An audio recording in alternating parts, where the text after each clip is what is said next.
the basement child, and the dog who found her. They would call her the basement child. Newspapers splashed her face across headlines.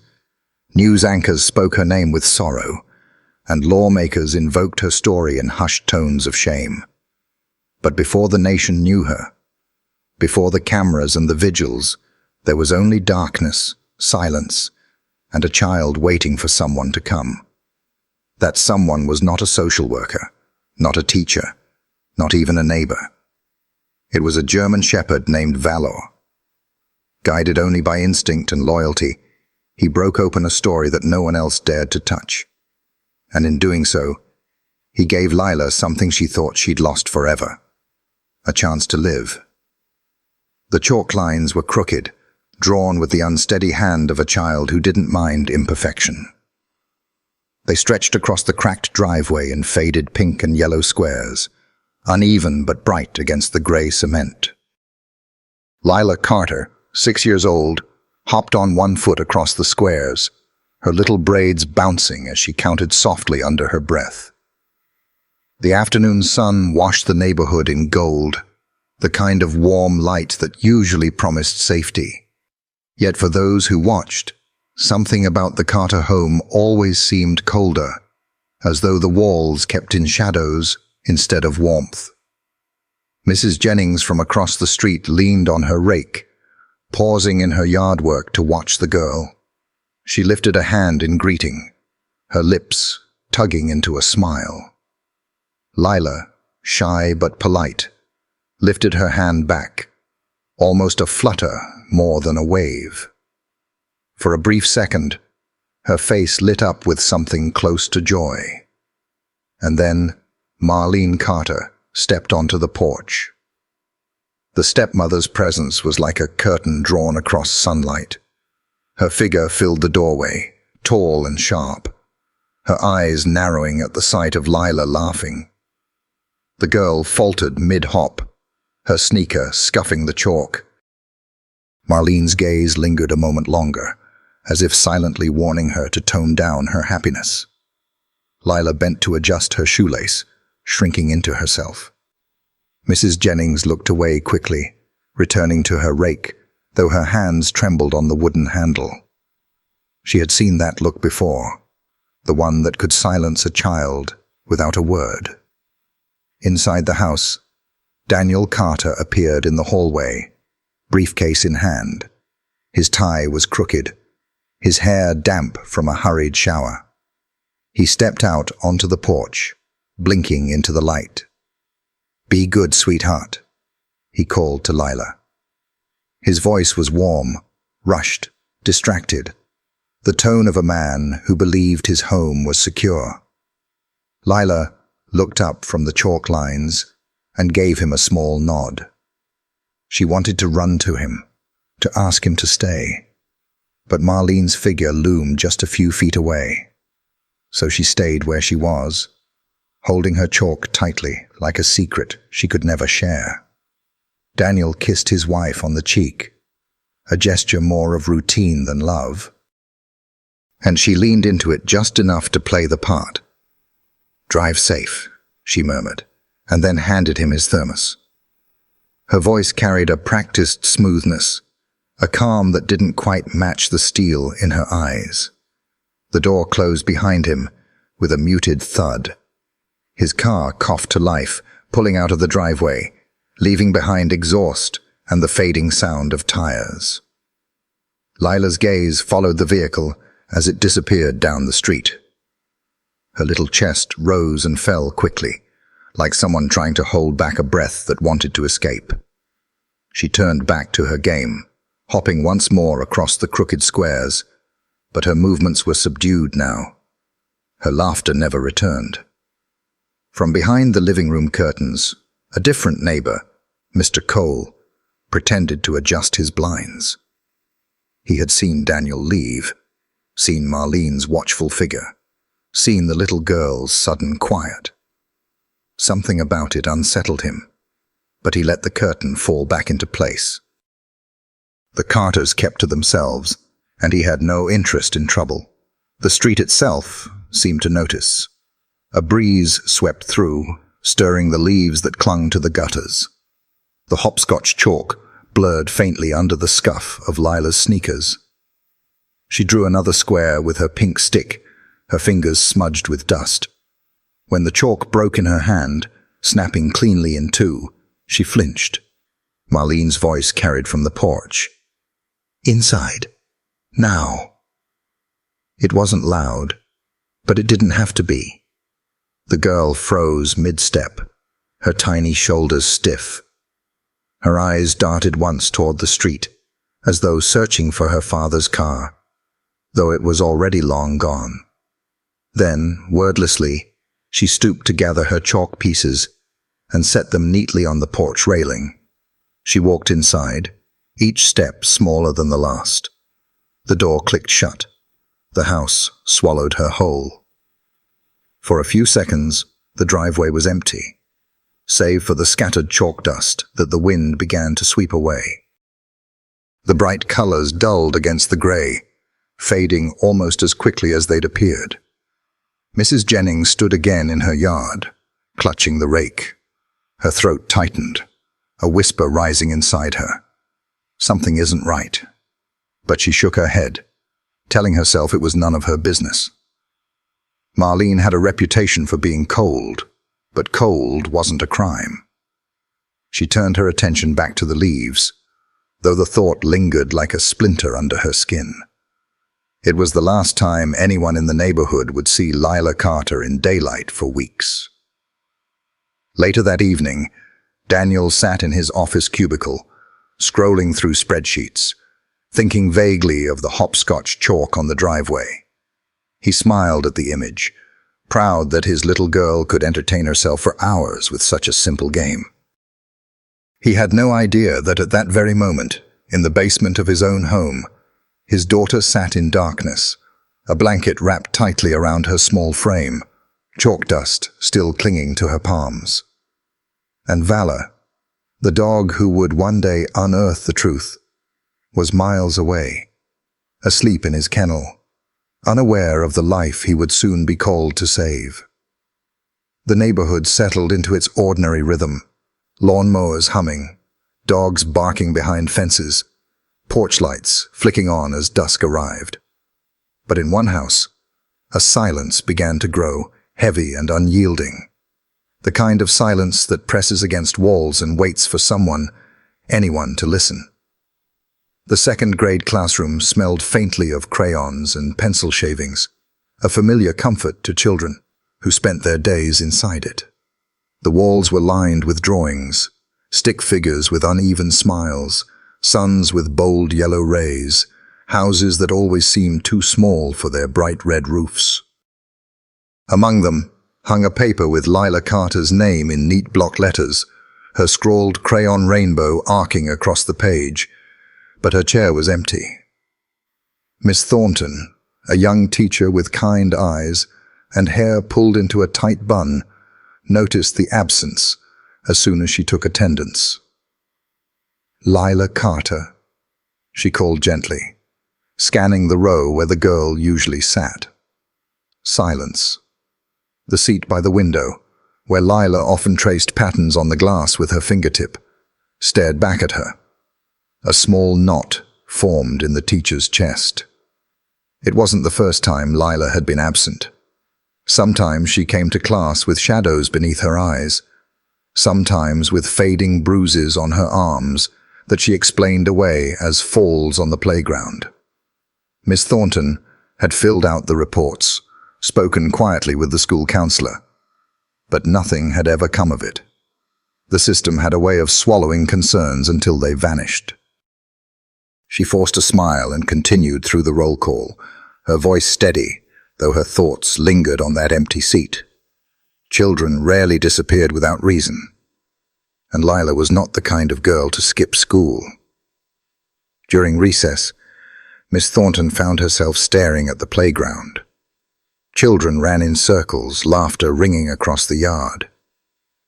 She pictured Lila among them, her small hands gripping the swing chains, her smile fragile but real in the fleeting moments when she forgot to be afraid.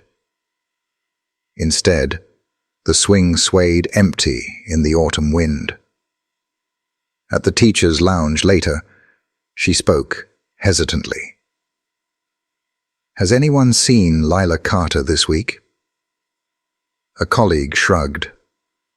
"Probably sick. You know how kids are." But another lowered her voice, glancing toward the door. "I heard her stepmother pulled her out for personal reasons." Miss Thornton frowned. "Personal reasons?" The woman only shrugged again. "That's what Marlene said when I ran into her at the store." "You know how she is, cold as ice." I didn't press. The conversation drifted to other matters, but Miss Thornton couldn't shake the unease. She remembered the way Marlene's hand sometimes gripped Lila's shoulder in the pickup line, too firm, almost punishing. She remembered the girl's downcast eyes, her silence when other children chatted freely about their weekends. That night, as the town settled into its usual quiet, whispers began to spread.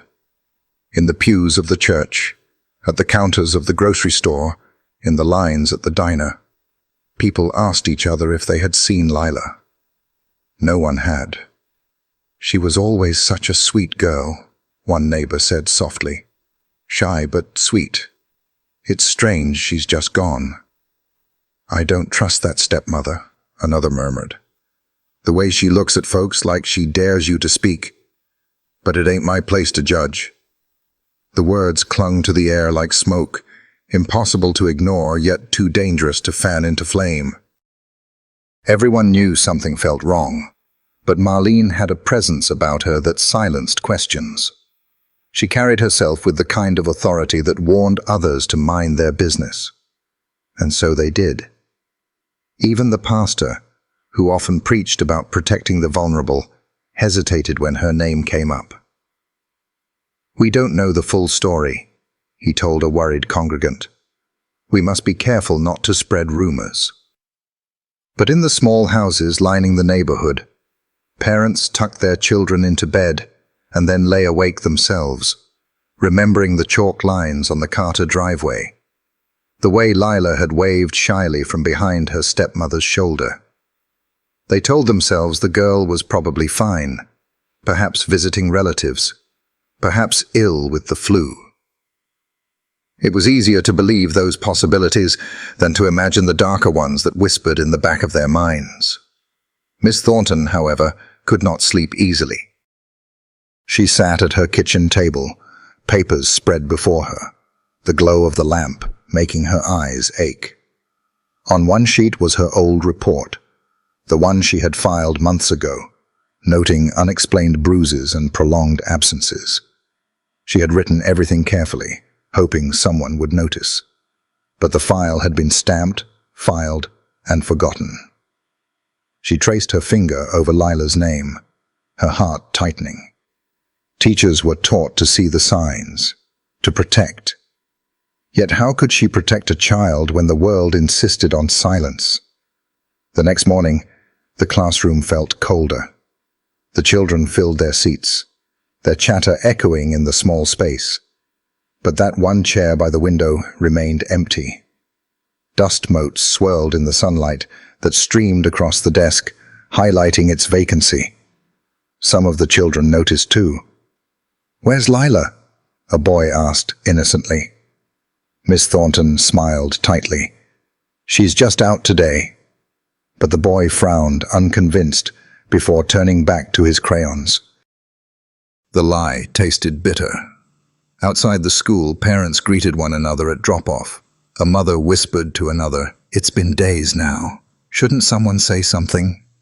The reply came, quick, hushed. "And have Marlene Carter on your doorstep? I wouldn't dare."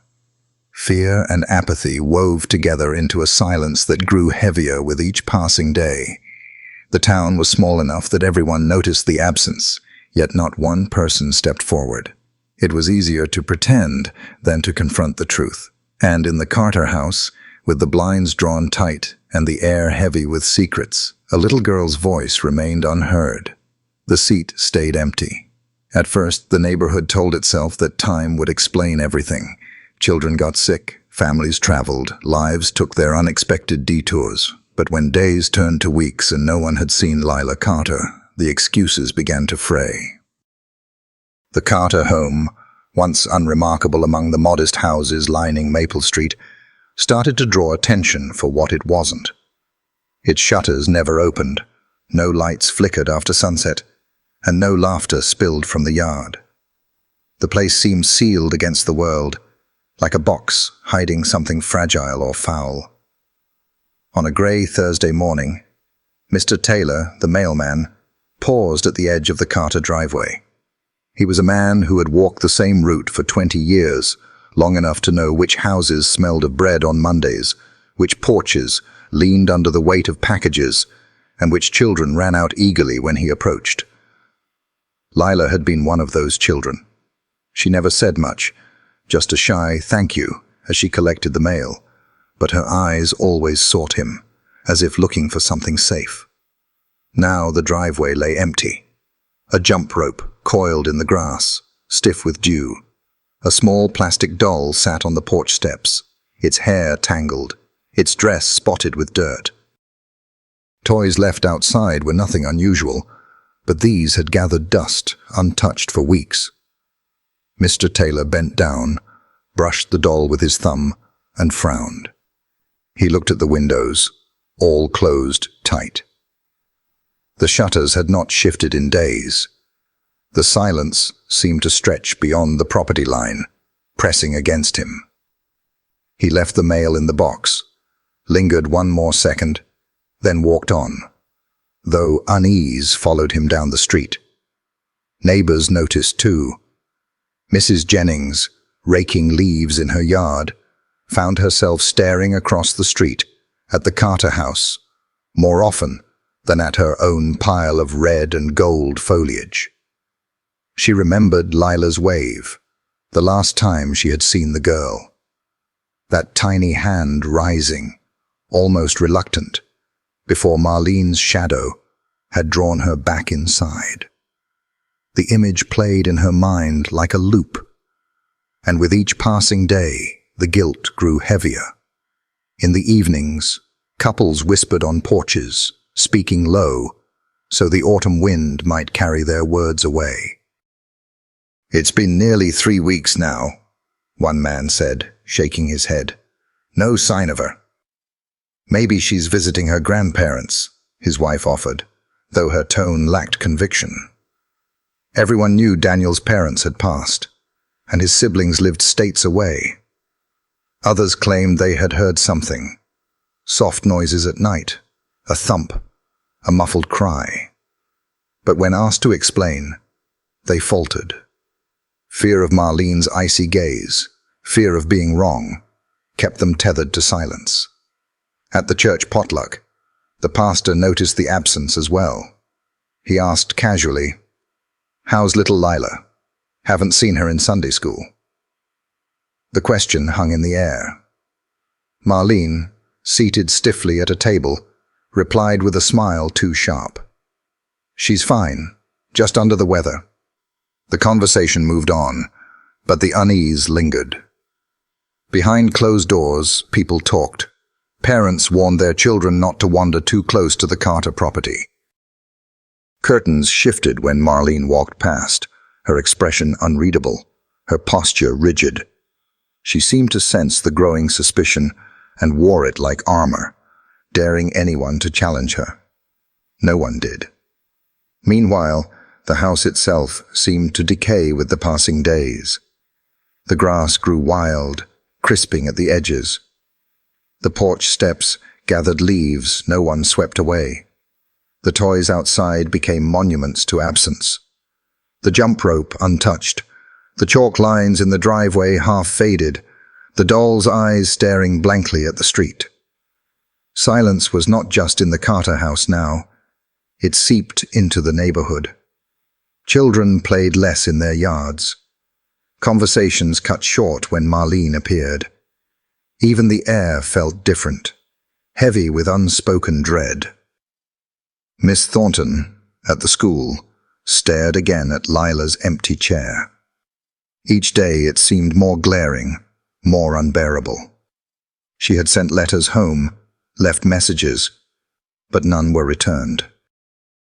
Protocol told her to escalate, but past attempts had gone nowhere. She remembered the bruises, the quiet voice, the way Lila never spoke of her weekends, and she remembered the reports, stamped and filed into oblivion. One late afternoon, as she packed her papers into her bag, she lingered at the window overlooking the playground. The swings moved gently in the breeze, creaking, empty. Her chest tightened. It wasn't just absence anymore. It was erasure. By the fourth week, whispers hardened into rumors. Some claimed Daniel knew and did nothing. Others speculated that Lila had been sent away. The truth was, no one knew. And in that void, fear multiplied. The silence of the Carter house was louder than any scream. Mr. Taylor, the mailman, finally broke his routine. One morning, instead of sliding the letters into the box and walking on, he knocked on the door. His knuckles echoed dully against the wood. For a moment, he thought no one would answer. Then Marlene appeared, her expression cool, her eyes flat. "Mail delivery," he said, holding out the envelopes. She took them without a word, her hand brushing his. Her skin was cold. She closed the door gently, without thanks. Mr. Taylor walked away quickly, but the feeling stayed with him, that behind those closed shutters, behind that locked door, something was terribly wrong. The neighborhood held its breath, and somewhere deep inside that house, where the air smelled of damp wood and dust, a child's voice whispered into the darkness. No one could hear her. Not yet. The silence stretched on, unbearable. The nights on Maple Street had grown strangely restless. Porch lights flickered longer than usual. Conversations lingered on front steps, and behind every half-closed curtain, suspicion stirred. The Carter house stood at the center of it all, dark, unyielding, and sealed shut against the world. It was during these nights that whispers began to thread their way through the neighborhood. Mrs. Jennings, still carrying the weight of that last wave from Lila, leaned across her picket fence to speak with her neighbor, Mr. Cole. "Have you heard of it?" she whispered, her voice barely audible over the rustling leaves. "Heard what?" "Strange noises. At night. Like a thump or someone crying." Her eyes darted toward the Carter house, its windows blind, its shutters tight. "I can't be sure. Could have been the wind, but I swear, it didn't sound like the wind." Mr. Cole hesitated. He had heard something too, faint and muffled, like a child's sob drifting through the stillness. But saying it aloud felt dangerous, like tempting fate. "Probably nothing," he muttered, though his jaw tightened. They both fell silent as a car passed, headlights sweeping across the street. Once it was gone, the darkness returned heavier than before. Elsewhere in the soft light of the Jennings kitchen, a small group of neighbors gathered around steaming mugs of coffee. Their voices were hushed, almost conspiratorial, as though the walls themselves might betray them. "I remember," said Mrs. Lopez, clutching her cup. "Last spring, Lila came to school with a bruise on her arm. Big one. Said she fell off the monkey bars, but—" She shook her head. It didn't look like a playground fall. Miss Thornton, who had joined them after school hours, nodded slowly. "I saw it too. There were other marks, smaller, like fingerprints. I filed a report. Nothing came of it." Her voice cracked with frustration. "It never does." The others exchanged uneasy glances. The unspoken truth hung between them. They had all noticed something, at one time or another. Lila's withdrawn manner, her silence when other children chatted about summer trips or Christmas presents. The way Marlene's grip on her shoulder was always just a little too tight. And yet none of them had done more than whisper. "She's just a strict woman," one man offered weakly. "Doesn't mean she's hurting the girl." "Strict?" Mrs. Jennings snapped, her voice rising before she caught herself. She lowered it again, glancing at the curtained window. "No, it's more than that. I can feel it." A heavy quiet settled over the group. The fear wasn't just of being wrong. It was of Marlene herself. She carried an aura that discouraged confrontation. People said she had a tongue sharp enough to slice pride in two, that she never forgot a slight. No one wanted her wrath turned against them. And so the whispers remained whispers. At night, when the street grew still, some neighbors lay awake, listening. They told themselves it was the pipes, the house settling, stray cats in the alley. But deep down, they knew better. There was a sound to sorrow, and it was not the sound of plumbing. One evening, Mrs. Jennings sat on her porch, wrapped in a shawl, when she thought she heard it again. A faint cry cut short. She gripped the arms of her chair, her heart pounding. Across the street, the Carter house loomed silent, its shutters a blindfold against prying eyes. She thought of the chalk lines fading on the driveway, of the doll on the porch steps gathering dust. A shiver ran through her. "Do something," a voice urged inside her. "Say something." But then another voice followed quickly. "And if you're wrong? And if she turns on you?" The conflict left her frozen, staring at that house until the night grew too heavy to bear. She retreated inside, closing the door softly behind her, carrying the guilt like an invisible weight. In another home, Mr. Cole poured himself a drink, staring out at the same house. He remembered once catching a glimpse of Lila's arm, the bruise stark against her pale skin. He had almost spoken then. Almost. But Marlene's cold stare had pinned him in place, and he had swallowed the words. Now the memory burned in him like a coal he could not extinguish. The entire neighborhood was bound by that same paralysis. Each person aware, each person uneasy, but all too afraid to break the silence. The Carter house fed on it. Its stillness grew heavier with every passing night, until even the sound of a dog barking down the street seemed to echo wrong. The absence of Lila was no longer just noticed. It was haunting. In the end, their fear was louder than their compassion. The neighbors carried the knowledge quietly, like a burden they wished to ignore. But the guilt was there, lodged in their chests, waiting for the moment it would finally demand a voice. For now, it was only whispers, soft, fearful, and ineffective. The kind of whispers that let shadows grow unchecked. And inside that house, in the suffocating dark of the basement, a child pressed her face to her knees and cried. Her sobs were muffled, barely audible beyond the locked door. Yet somehow, the neighborhood had heard them. They just chose not to listen. The Carter house smelled of bleach and stale air, a sharp scent that clung to the walls and seeped into the floorboards. At its center, a narrow hallway led to a door at the end, plain, unremarkable, except for the heavy brass lock fastened at its side. Marlene Carter stood before it, her hand resting on the keyring that hung from her apron. Her face betrayed no emotion as she turned the key, the metallic click echoing down the hallway.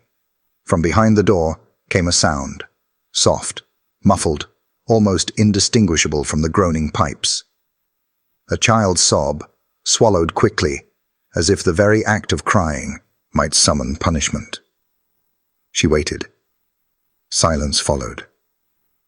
With the same calm efficiency she applied to folding linens or setting the dinner table, Marlene twisted the lock into place. She pressed her palm flat against the wood, not tenderly but firmly, as though sealing the cries inside. Then she turned away, her heels clicking against the floor as she walked back toward the kitchen. Inside the basement, the air was thick and cold. Lila sat curled in the farthest corner of the hidden compartment, her small body wrapped in a threadbare blanket. She pressed her face against her knees to quiet the sound of her sobs. Above her, she could hear the footsteps fading, then the hum of activity as Marlene moved about the house. The difference between their worlds was as stark as light and shadow. Upstairs, Marlene's voice took on a brightness, a carefully practiced warmth. "Daniel likes roast chicken," she said aloud to herself as she arranged herbs on the counter. "Yes, roast chicken tonight." Her tone was light, almost cheerful, as if rehearsing for company, and company did come. On Thursday evenings, the Carter house transformed. Neighbors were invited in for dinners, polished meals served with Marlene's practiced charm. She would open the curtains, light candles, and place flowers on the table. Laughter filled the dining room, glasses clinked, and the house that had seemed so foreboding during the day was suddenly alive with hospitality.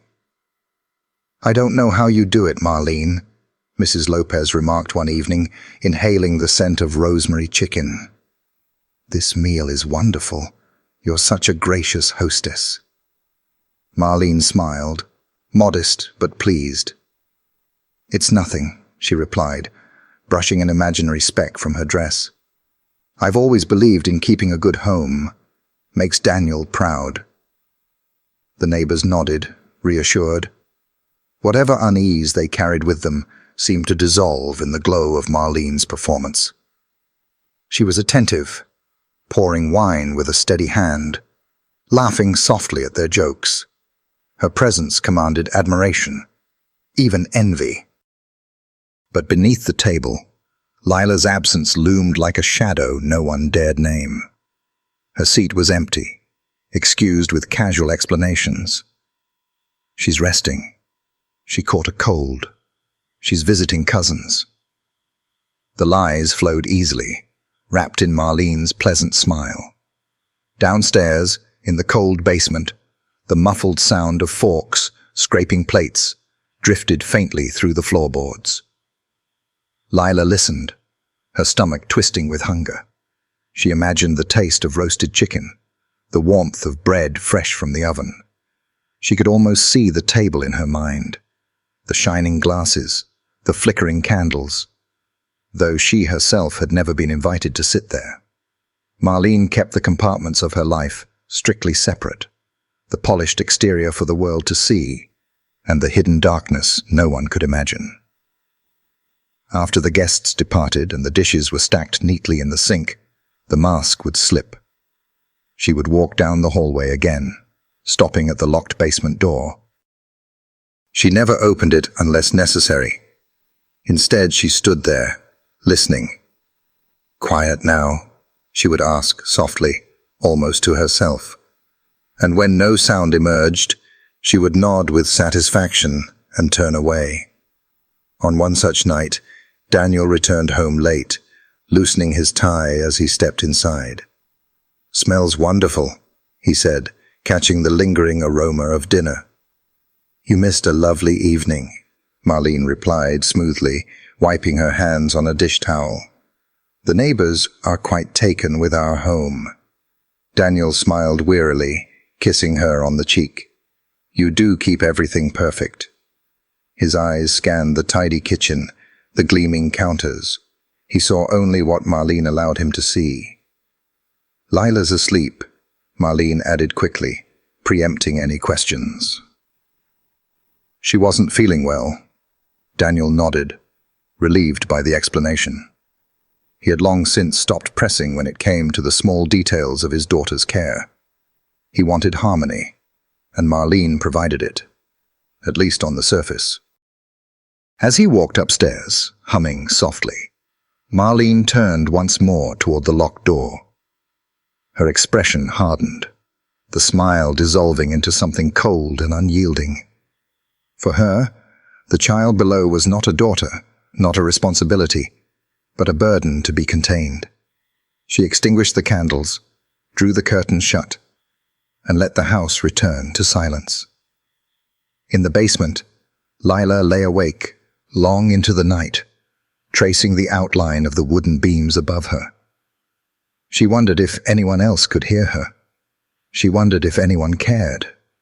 Her whispers dissolved into the dark, as fragile and fleeting as breath. And upstairs, Marlene slept soundly, her secrets tucked neatly away, like fine silver in a drawer.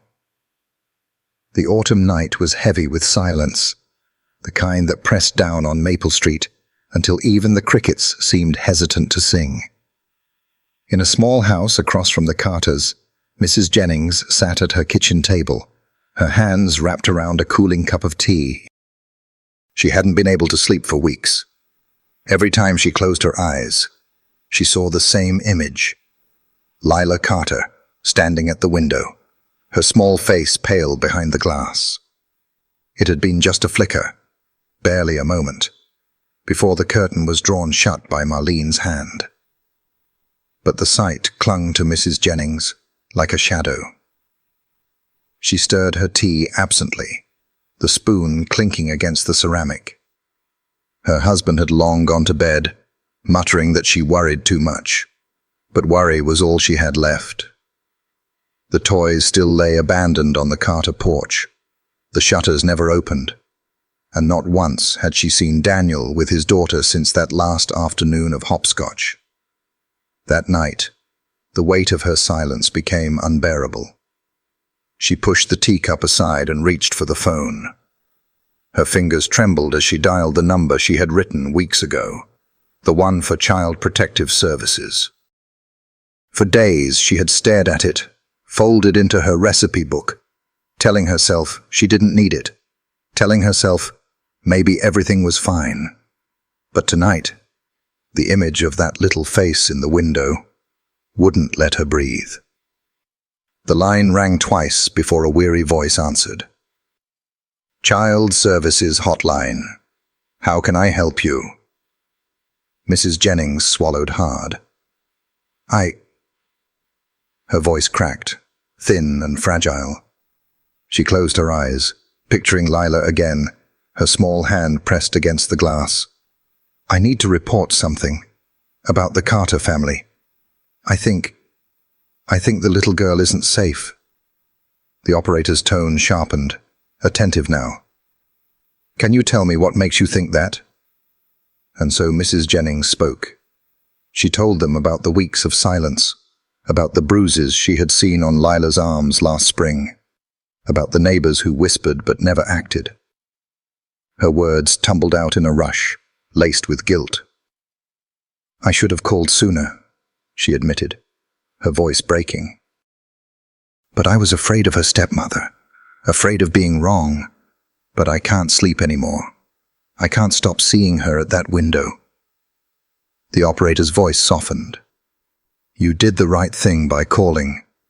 We'll open a case immediately. Thank you.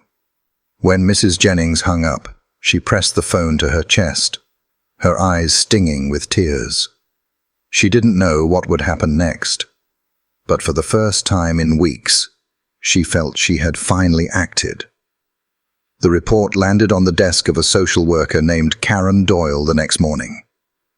She was no stranger to late-night calls scribbled onto forms, each one carrying the weight of a child's unspoken suffering. But something about this one felt heavier. The words, locked away, never seen, face at the window, stood out, underlined in her mind like a warning. Karen leaned back in her chair, tapping her pen against the paper. She'd been in this job long enough to know the fine line between rumor and reality, between neighborly suspicion and genuine danger. But she also knew the cost of waiting too long. She picked up the phone and called the local police department. "We'll need an escort," she said firmly. "There's a child in possible danger at the Carter residence. We can't ignore this." By that afternoon, the decision had been made. Authorities would conduct a welfare check. Across Maple Street, Mrs. Jennings watched from behind her curtains as the hours passed. She didn't know when the knock would come, or if it would come at all. Fear gnawed at her. Fear that she had overstepped, that Marlene would somehow find out it was her. But alongside the fear was something stronger, relief. The silence had finally cracked. Inside the Carter house, Marlene sensed the shift before it arrived. She moved through her spotless kitchen with mechanical precision, setting the table though no one was expected. And her eyes flicked often to the locked basement door, as if listening for the faintest sound from below. That afternoon, when Lila's sobs seeped through the cracks, Marlene pressed her hand against the wood, her jaw tight. "Quiet," she hissed, her voice low and sharp. The crying stopped, stifled into silence. But silence could only hold for so long. That evening, as the sun dipped below the horizon and the streetlights flickered to life, the neighborhood felt a current of anticipation, though no one could name it. Curtains twitched, whispers stirred. Somewhere down the road, a police cruiser turned onto Maple Street, its headlights cutting through the dark. For the first time in weeks, the unbearable stillness of the Carter home was about to be broken. It was just after dusk when the police cruiser rolled to a stop in front of the Carter house. The air hung still, as though even the trees along Maple Street were holding their breath. Porch lights flickered on in nearby homes, and curtains shifted ever so slightly as neighbors noticed the car. Everyone had been waiting, though none dared admit it aloud. Inside the cruiser, Officer Mark Daniels adjusted his cap, his partner, Officer Grace Holloway, flipping through the thin case file. "Anonymous tip," she muttered, her voice low. "Possible neglect. Girl hasn't been seen in weeks." Daniels nodded, his jaw set. He'd been on enough welfare checks to know how unpredictable they could be. Sometimes the reports amounted to nothing. Miscommunication, custody disputes, misunderstandings. But sometimes they led to the kind of truth that carved itself into your memory forever. Together, they stepped out, their boots crunching against the gravel. The house loomed ahead, shutters closed tight. The porch swallowed in shadow. Daniels climbed the steps first and knocked, his fist striking the wood in 3 sharp raps that echoed through the quiet street. Inside, the sound traveled down the hallway, reverberating against polished walls and closed doors. Marlene Carter froze mid-step in the kitchen. She had been drying glasses, each one lined neatly in the cupboard. For a brief second, her hand trembled. Then, just as quickly, she steadied herself, smoothing her apron before walking calmly toward the front door. When she opened it, her expression was composed, a smile tugging at the corners of her mouth. "Officers," she said warmly, as if greeting old friends. "What a surprise. Is something wrong?" Daniels held her gaze, his eyes scanning past her shoulder into the dimly lit house. "We received a call," he said carefully, "about your stepdaughter, Lila. Neighbors say she hasn't been seen in some time. We're here to check on her." Marlene's smile never faltered, though her eyes sharpened almost imperceptibly. "Oh, that," she said, her tone light, dismissive. "Lila is fine. She's visiting relatives. My sister in Ohio. Children need a change of scenery now and then. Grace Holloway tilted her head slightly. And when did she leave? 2 weeks ago. Marlene's answer came too smoothly, as though rehearsed. She crossed her arms, not defensively, but in a way that suggested she was used to being questioned, and used to controlling the answers. She'll be back soon. Honestly, I didn't realize the whole neighborhood was keeping such close tabs. Behind the offices, Mrs. Jennings stood at her window, watching. She couldn't hear the words, but she could feel the performance from across the street. The smile, the gestures, the lie tucked neatly inside the calm. Daniel shifted his weight, his instincts prickling. He'd seen this kind of composure before, the overconfidence of someone who believed they could outlast suspicion. "Mind if we come in, ma'am?" he asked, his tone polite but firm. For a moment, the faintest flicker crossed Marlene's face. Then, with a gracious sweep of her arm, she stepped aside. "Of course. I have nothing to hide." The officers entered, their eyes adjusting to the carefully curated order. The living room was immaculate, cushions aligned, a vase of fresh flowers on the coffee table, family photos displayed on the mantel. Daniel Carter smiled stiffly from one frame, Marlene's arm looped through his, but noticeably absent were pictures of Lila. "Lovely home," Grace murmured, though her tone carried an edge. "Thank you," Marlene replied smoothly. She moved toward the kitchen, gesturing to the spotless counters. "I keep a tidy house. Daniel appreciates it. He works so hard, you know. He deserves peace when he comes home." Daniel scanned the space, noting the silence that pressed against the walls. In most homes, there would be signs of life, children's voices, a toy left on the floor, the hum of a television. Here, there was nothing, just the faint ticking of a clock. "Do you mind if we check the rooms?" Grace asked.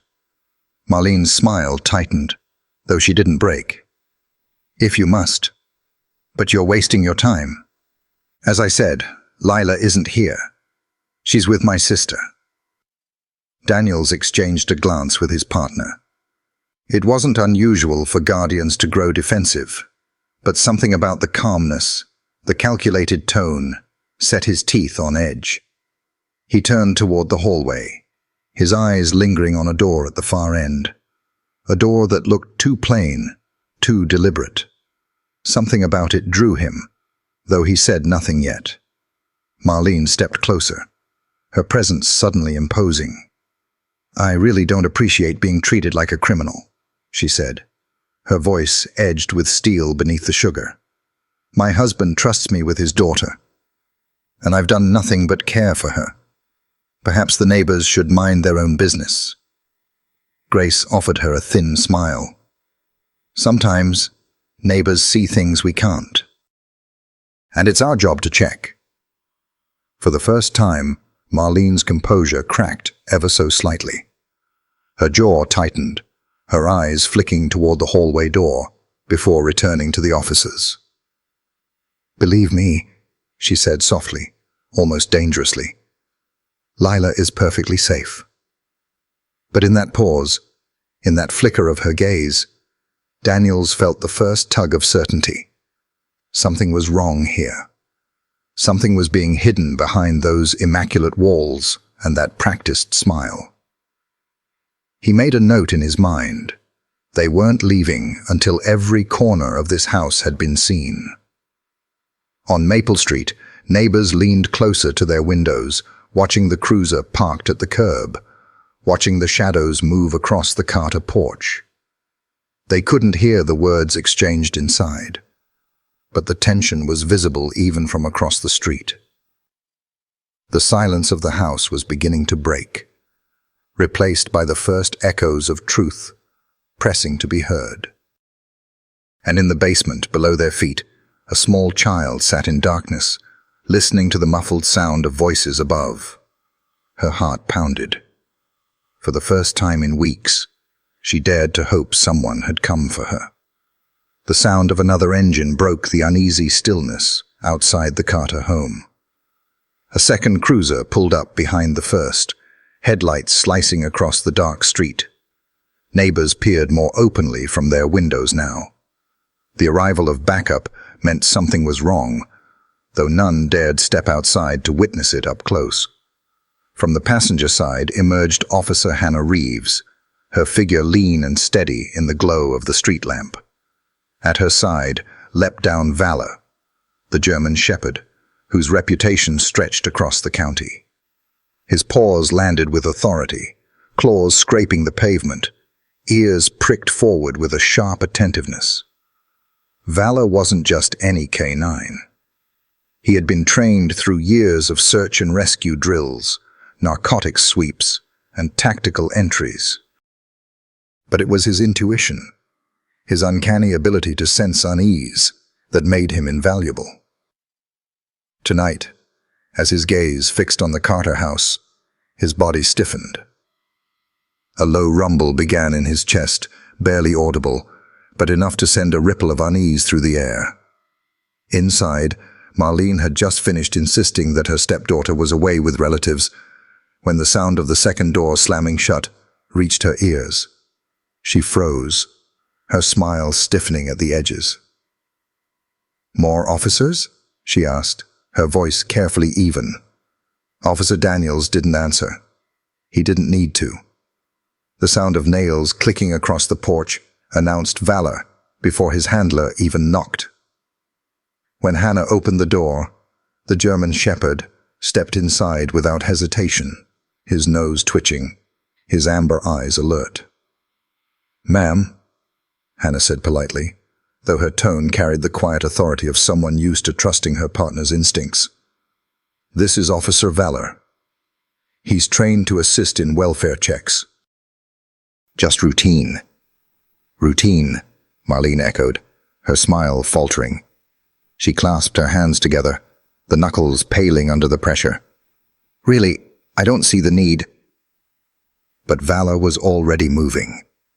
He padded across the spotless carpet, pausing at the coffee table, sniffing the vase of flowers, before swinging his head sharply toward the hallway. His ears pricked higher, his nostrils flaring. A growl rolled up from his throat, low and insistent. Marlene stiffened. Her mask, a shield so carefully held, began to crack. She stepped quickly in front of the hallway. "You'll find nothing there," she said firmly, her voice rising half a note. "The child isn't here. I told you. She's with my sister." But Valor ignored her. His body lowered into a prowl, muscles rippling beneath his coat as he tugged against the leash. Hannah let him lead, her grip steady but loose enough to give him freedom. "Ma'am, please step aside," Grace Holloway said, her hand hovering near her belt. "The dog is trained to detect more than narcotics. If he's alerting, we need to follow through." Marlene's composure wavered further. Her smile vanished, replaced by a flash of anger. "This is absurd," she snapped. "You barge into my home, disrupt my evening, let a filthy animal sniff through my things. And for what? For gossip? For rumors?"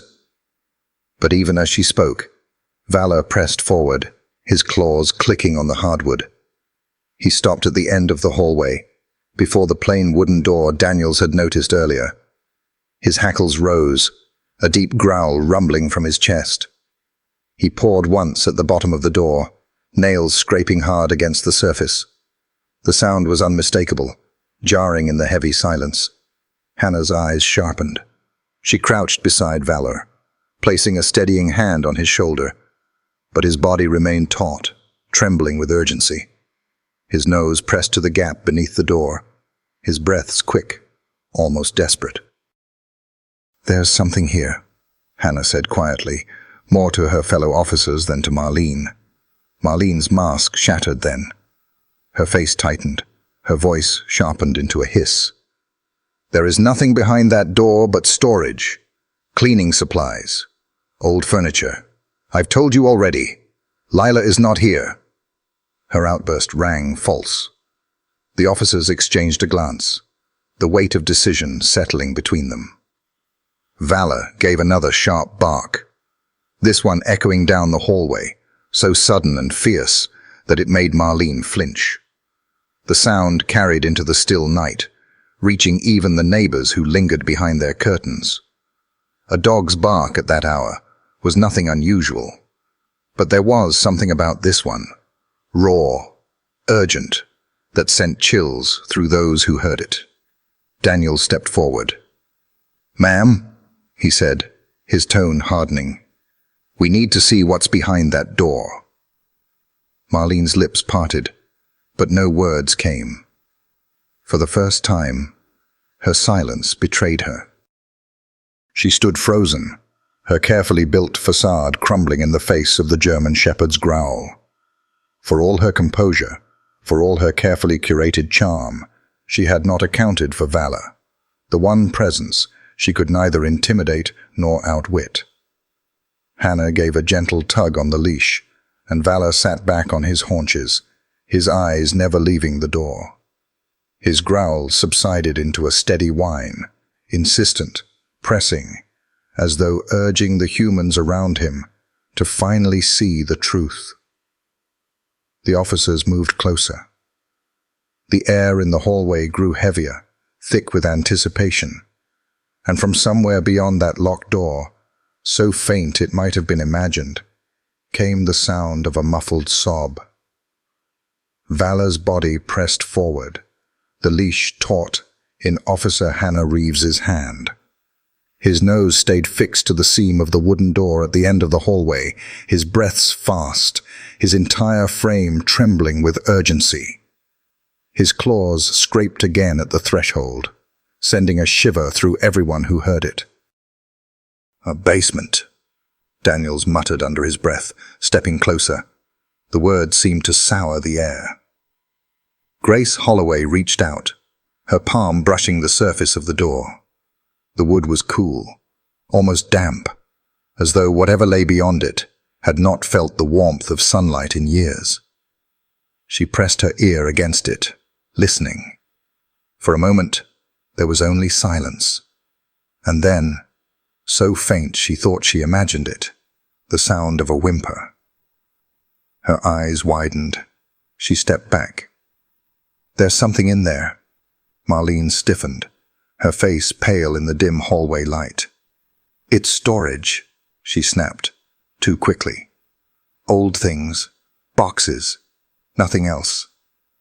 Valor barked then, loud and sharp, his teeth bared, his voice filling the hallway. The sound was not aggression, but insistence, an urgent demand to be heard. Daniels looked at Hannah, who gave a tight nod. Together they flanked the door. "Ma'am, we need the key," Daniels said, his voice flat, brooking no argument. Marlene's hand trembled as it touched her apron pocket. "This is harassment," she said, her voice wavering now, no longer the polished calm she had worn like armor. "You have no right to—" "We have every right," Grace cut in, her voice cold. "Hand over the key, now." For a moment, Marlene didn't move. Then, slowly, she withdrew the keyring, her fingers tightening around it as though it were the last thing tethering her control. Reluctantly, she held it out. Daniels took it, his expression unreadable. The officers exchanged a glance. The air felt heavier, colder. Even the house seemed to lean in, listening. Daniels slid the key into the lock. It turned with a reluctant metallic click, louder than it should have been. The door creaked open, revealing a narrow staircase that descended into darkness. A wave of cool, damp air rushed upward, carrying with it the smell of mildew and something else, something sour, metallic, like rust or old blood. Valor surged forward, nearly pulling Hannah off balance. His nails clicked against the wooden steps, his growl reverberating into the blackness below. The officers followed cautiously, their flashlights cutting beams through the darkness. Dust motes swirled in the light, disturbed after years of stillness. Each step groaned beneath their weight, echoing in the confined space. Daniels felt the chill seep into his bones. He had walked into crime scenes before, into houses where silence screamed louder than sound. But something about this descent felt different. It felt like walking into buried secrets, the kind that wanted to stay hidden. "Keep your guard up," Grace whispered, though her voice sounded swallowed by the heavy air. Halfway down, Hannah tightened her grip on Valor's leash, but the dog would not be slowed. His body moved with a singular purpose, ears pricked, tail rigid. He knew. Whatever was down there, he knew it mattered. At the bottom of the stairs, the beam of a flashlight revealed the unfinished basement. The walls were stone, damp with condensation, streaked dark in places where water had seeped through. Old furniture leaned against the corners, shrouded in dust. Cobwebs stretched like gauze across the rafters. And then Valor stopped, his nose pressed against a section of the floor near the center of the room. His claws dug hard, scraping against the wood. A deep, guttural growl vibrated from his chest. The officers gathered close. Daniels crouched, shining his light across the boards. They were different from the rest. Newer, less worn, as though they had been replaced or reinforced recently. He rapped his knuckles against them. The hollow echo was unmistakable. Grace's heart pounded. "There's something under here." From behind them, Marlene's voice rose sharply, desperate now. "It's nothing. Just repairs. The foundation needed work." "Daniel doesn't know anything about it. I told him I hired someone." Her words faltered, dissolving into the thick air as Valor barked again, each sound like a hammer striking the truth into the open.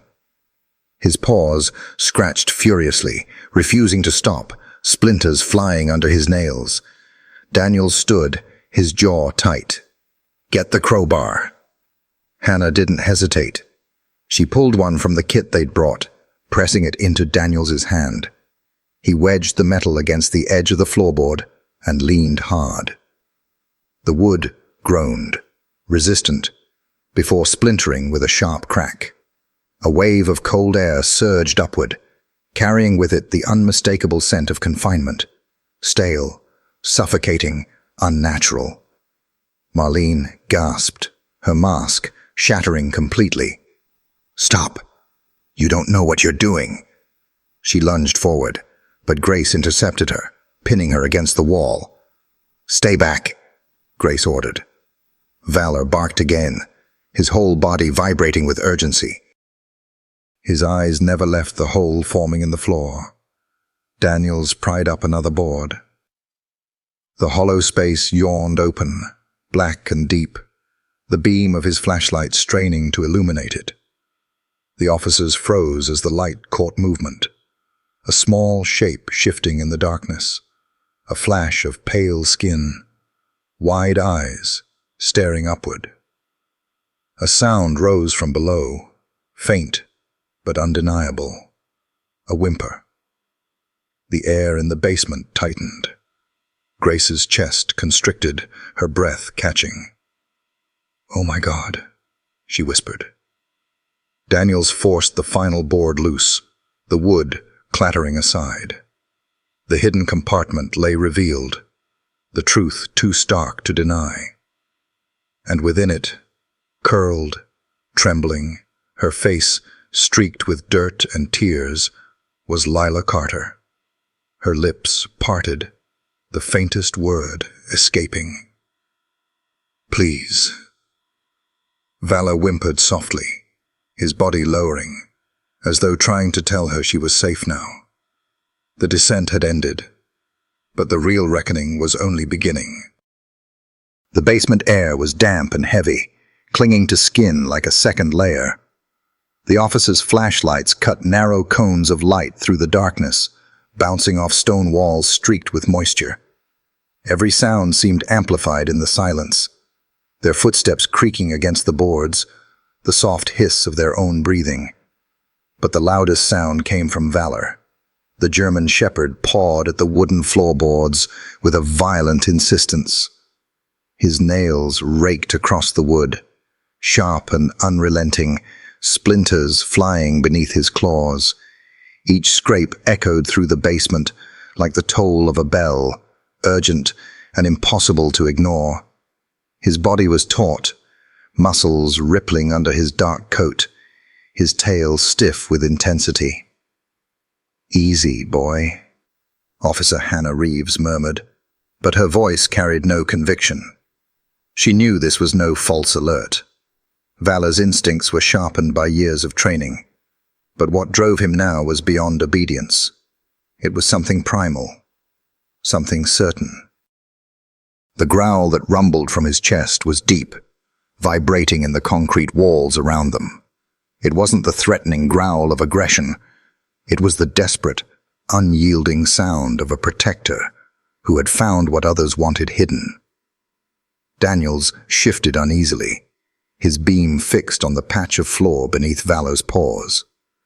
The boards there looked newer than the surrounding wood, their grain smoother, their color slightly different.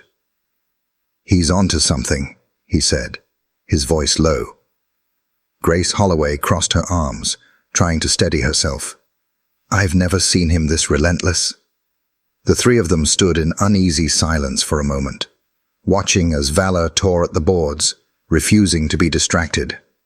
His nails clicked and scraped, over and over, until the rhythm felt like a heartbeat pounding through the room. Behind them, Marlene stood pressed against the wall, her hands clenched so tightly the knuckles shone white. Her eyes darted toward the officers, then back to the dog. "You're making a mistake," she hissed, her voice brittle. "There's nothing there but foundation work, just repairs." But Valor didn't stop. He couldn't. His nose pressed hard to the cracks, his body trembling with urgency. He barked once, sharp and explosive, the sound bouncing against the stone walls. Then he returned to scratching, his claws digging furiously at the wood. Grace exchanged a look with Daniels. "We can't ignore this." Daniels nodded grimly. "Crowbar." Hannah unclipped the tool from her belt and handed it over, her eyes never leaving Valor. The dog's growls filled the space, vibrating through her bones. She had worked with him for years, through searches in fields, forests, and wreckage. But she had never seen him like this, possessed by certainty, driven by something deeper than training. Daniels crouched, pressing the crowbar's edge against the seam of the floorboards. He hesitated, the air thick with tension. His flashlight beam wavered slightly as he muttered, "God help us if he's right." With a grunt, he leaned his weight into the tool. The wood groaned in protest, nails screeching as they pried loose. Valor barked again, his voice sharp, commanding them forward. The officers flinched at the sound, exchanging uneasy glances. It was as though the dog himself was urging them not to stop, not to hesitate. The first board cracked with a splintering snap, dust rising in a thin plume. Cold air wafted up through the gap, damp and sour. Daniels swore under his breath. "That's hollow." Marlene lunged forward suddenly, her voice shrill. "Stop! You're destroying my home. You have no right—" Grace blocked her with a firm arm, shoving her back against the wall. "Stay where you are," she ordered, her tone like steel. Marlene's face twisted, her calm mask crumbling. Her eyes burned with fury, her mouth tightening as if holding back words too dangerous to release. Valor poured harder, his claws clattering against the loosened boards. He whined high in his throat, desperate, his amber eyes locked on the widening crack in the floor. Daniels wedged the crowbar again, sweat gathering at his temples.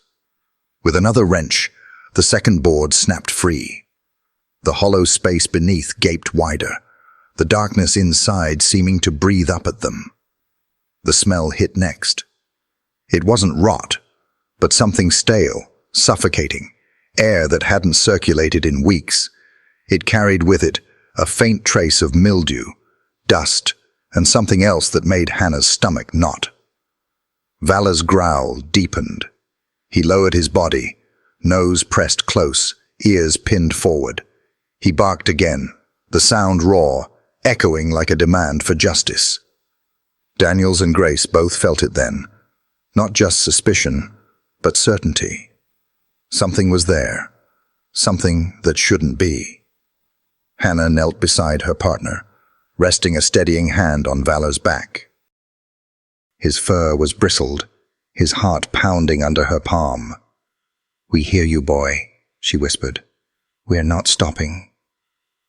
Another board cracked free. The hole yawned open wider, beams of flashlight cutting into the blackness. Daniels leaned closer, straining to see, but the shadows swallowed the light whole. He felt a chill crawl up his spine. "Keep going," Grace urged, her voice tight. Daniels nodded, slamming the crowbar down again. The wood splintered, dust rising like smoke. Each crack echoed in the basement like a drumbeat. Each board removed a step closer to the truth. Vala barked again, sharp and insistent, then pressed his nose into the hole, whining. His tail lashed once, his entire body alive with urgency. The officers froze as a sound drifted up from the darkness. Faint. Fragile. A whimper. It was enough to strip the air from their lungs. Daniels lifted his eyes, meeting Grace's wide stare. Neither spoke, but both knew. This was no longer a suspicion. This was a discovery. Vala pawed again at the gap, his growl rumbling like thunder in the dim basement. His body spoke what words could not. "Don't stop. She's here." The officers straightened, their unease written in the hard set of their jaws. The silence that had haunted Maple Street was finally cracking, shattered by a dog's relentless claws. And beneath those boards, a secret too terrible to remain hidden any longer was waiting to be brought into the light. The basement had gone silent, except for the rhythmic thud of crowbars biting into wood. The officers worked in tight, focused movements, each strike peeling away layers of the Carter home's polished facade. With every wrench of the metal bar, dust rose in choking clouds, and the boards gave up sharp cracks, like cries of protest. Vala's panting filled the gaps between the blows, heavy, hot, insistent. He stood close, nose pressed to the widening seam, his breaths quick and ragged, as though he too was digging with his body. His eyes glinted in the flashlight beams, fierce and unblinking. He knew they were close. Daniels grunted as he levered another board free. The wood splintered, shards snapping loose and skittering across the stone floor. "These boards are too new," he said between clenched teeth. Someone wanted this sealed. Grace wiped sweat from her brow with the back of her hand, her flashlight trembling slightly. The air was thick with the smell of fresh splinters and stale dampness, mixing into something that burned her throat. "Keep going," she urged. "We're almost there." Behind them, Marlene's voice cut through the noise, shrill and desperate. "You're destroying my home. You can't just tear up the floor." Her protest was silenced by Grace's sharp glare. "Stay against the wall, ma'am." Marlene's eyes burned, her mouth pressed into a hard line. She looked like a woman watching her fortress crumble stone by stone, powerless to stop it. Another board cracked loose under Daniels's crowbar, the sound loud in the confined space. Dust plumed upward, glowing in the harsh white beam of the flashlights. Tiny fragments rained down, stinging his arms. He coughed, swiping the air, but didn't pause. Hannah knelt beside Valor, her free hand stroking his bristled fur, grounding him even as his chest heaved with furious panting. "Good boy," she whispered. "We hear you. We're getting there." He responded with a sharp bark, his nails scraping the edges of the exposed gap. The officers attacked the boards with renewed urgency. Crowbars pried and wrenched, wood shrieked as it splintered, nails tore free with metallic screams. Every strike seemed to shake the room, a brutal rhythm that carried its own kind of dread. Dust settled on their clothes, clung to their eyelashes, coated the sweat on their skin. Still, they didn't stop. Valor wouldn't let them. Finally, with a violent snap, a large section of flooring gave way. The board split in two, one half flying sideways, clattering into the wall with a bang that echoed like a gunshot. For a moment, there was only silence. Even Valor stilled, his ears pricked, his body rigid. Then Daniels lowered his flashlight into the opening. The beam cut across darkness, illuminating a hollow cavity carved beneath the floor. The light revealed the rough edges of wood, the uneven dirt packed beneath, and the unmistakable outline of a hidden compartment. The officers froze, the weight of the moment pressing down on them. This was no mere storage, no ordinary repair. Someone had built this space deliberately, and for a terrible reason. Valor whined softly, shifting his paws, leaning his nose toward the hole. His panting filled the silence once more, echoing in the chamber as though he were breathing life into a place meant to suffocate. "Jesus Christ," Daniels whispered. Grace crouched beside him, peering into the hollow space. Her chest tightened. "This isn't right." Hannah tugged Valor back slightly, though he resisted. His body vibrated with urgency, every muscle straining toward the opening. His growl returned, low and guttural, vibrating against Hannah's hand as she steadied him. The gap was still narrow, barely enough to see inside, but the stale air pouring out was enough to speak volumes. It was air that hadn't moved freely in weeks, stifling, suffocating. The officers felt it in their lungs, the way it clung like damp cloth. Another board was pried free. Dust exploded upward, wood chips scattering across the concrete. Daniels coughed, covering his mouth, but pressed forward, his crowbar already wedged into the next seam. Valor barked again, the sound sharp and commanding. His body lunged forward, almost pulling Hannah with him. "Hold him," Daniels said quickly, though his own voice was taut. He didn't want the dog plunging into the hole. Not yet. Hannah steadied Valor, whispering soothingly, though her own heart pounded. She had trusted this dog through every mission, and tonight his urgency terrified her. He wasn't just alerting, he was begging them to hurry. The final board cracked loose with a scream of nails tearing from wood. It fell back, leaving a hole wide enough for the flashlights to pierce fully. The beam illuminated the hollow space. The officers leaned closer, their eyes straining into the dark. Dust still floated thick in the air, but the shape inside the compartment was unmistakable. A small figure, curled tight, unmoving. Grace's breath caught in her throat. She reached out instinctively, her hand trembling. "Dear God!"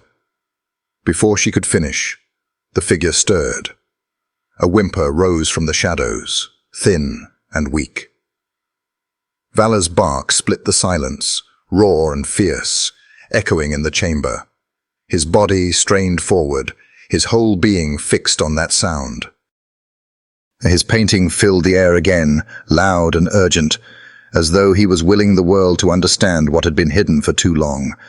Daniels swallowed hard, his voice low but steady. "There's someone down there. The dust settled slowly around them, floating like ash in the flashlight beams. The basement, once silent and secretive, now pulsed with the weight of revelation. The officers stood frozen at the edge of the hollow, their hearts pounding, their eyes locked on the shadowed figure inside. And Valor, still panting, still straining forward, seemed to speak for all of them. The secret is out. Now bring her into the light.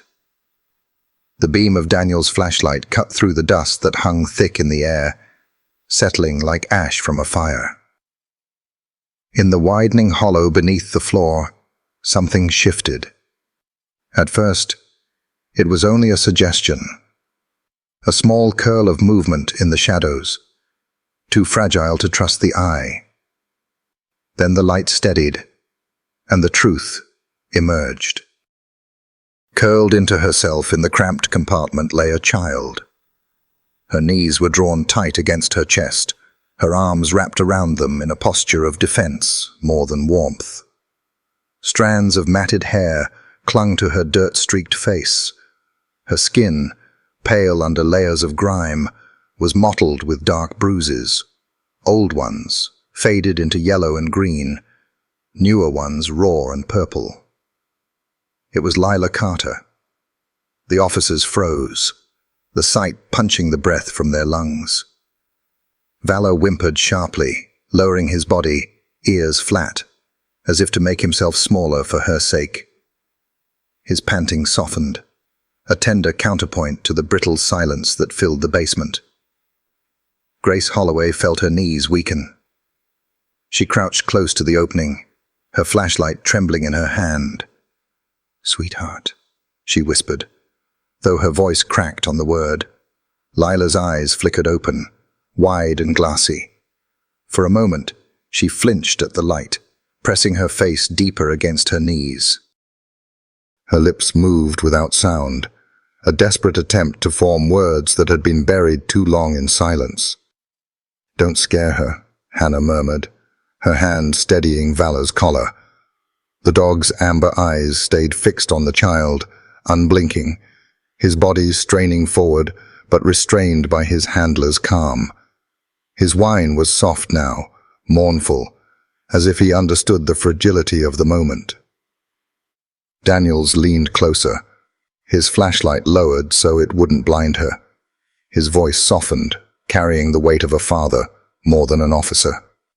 "Lila, it's okay. You're safe now." The girl stirred, her thin shoulders trembling. Slowly, as though it cost her everything, she lifted her head, her lips parted, her voice a dry whisper. "Please." Just one word, fragile as breath. But it was enough to shatter the room. Grace's hand flew to her mouth, her eyes stinging with sudden tears. Daniel's jaw tightened, his teeth grinding as fury and sorrow collided inside him. Hannah crouched lower, murmuring reassurances even as her voice wavered. Valor let out a low, steady sound, half whine, half growl, his body quivering with urgency. He pressed his nose toward the gap, the leash taut, as though trying to reach the girl, to bridge the chasm between captivity and safety. Daniels forced himself into motion. He shoved the crowbar beneath another board, levering it up with a grunt. The wood split and snapped, each crack echoing like thunder in the basement. Splinters flew, dust choked the air. But he didn't stop. He couldn't. Not after hearing that one word. "Hang on, sweetheart," Grace whispered, her hands trembling as she brushed debris aside. "We're coming. Just a little longer." Lila's eyes blinked against the light, her face streaked with tears and dirt. She didn't move from her corner, her body too frail, too conditioned by fear to trust movement. Hannah knelt lower, her hand resting on Valor's back, her words directed to both child and dog. "See him?" she said gently, nodding toward the German shepherd. "That's Valor. He found you. He's not going to let anything happen to you." The name seemed to hang in the air, carried on the sound of the dog's panting. Valor whined again, softer now, as if answering. Daniels tore up another board, the hole widening until it was large enough for him to kneel at the edge. He extended his arm slowly, his palm open. His flashlight rested on the ground beside him, its beam steady on the girl's trembling figure. "Lila," he said again, his voice breaking under the weight of her name. "We're here to take you out. You don't have to be afraid anymore." Her gaze darted from his hand to Valor, then back to the officers' faces. Hesitation filled her eyes, fear laced with the faintest thread of hope. Marlene's voice erupted suddenly from the shadows of the basement, shrill and furious. "She's lying. That girl, she makes things up." "You don't understand, she—" "Shut up," Grace snapped, her voice sharp as steel. She turned on Marlene with a fury that silenced the woman at once. Not another word. The basement fell quiet again, save for the sound of Lila's breathing, shallow and uneven, and Valor's steady panting, filling the silence with life. Finally, with trembling fingers, the girl stretched one hand forward. It shook violently, hesitating in the space between. Daniels reached farther, his voice steady, his eyes locked on hers. "Take my hand, Lila. Just take my hand." Valor whined again, leaning into Hannah's hold, his nose brushing the edge of the opening. His eyes never left the child, his body straining as though sheer will could carry her out. Lila's fingertips brushed Daniel's palm. He closed his hand gently around hers, the fragile bones pressing against his calloused skin. He felt her tremble, but she didn't pull away. "Got you," he whispered, his voice breaking. "We've got you." The officers around him exhaled in unison, the weight of weeks of silence collapsing into that one moment of contact. Lila's lips parted again. The word was barely audible, but it reached them all the same. "Please." A plea, a prayer, a release, and for the first time in weeks, it was heard. The basement had erupted into motion, boards torn aside, flashlights cutting through dust, radios crackling for medics. But at the center of it all sat one fragile figure. Lila Carter. She was swallowed by a police blanket, her knees drawn up, dirt streaking her face. Yet it was her eyes that froze every officer in place. Wide, hollow, far too old for 6 years.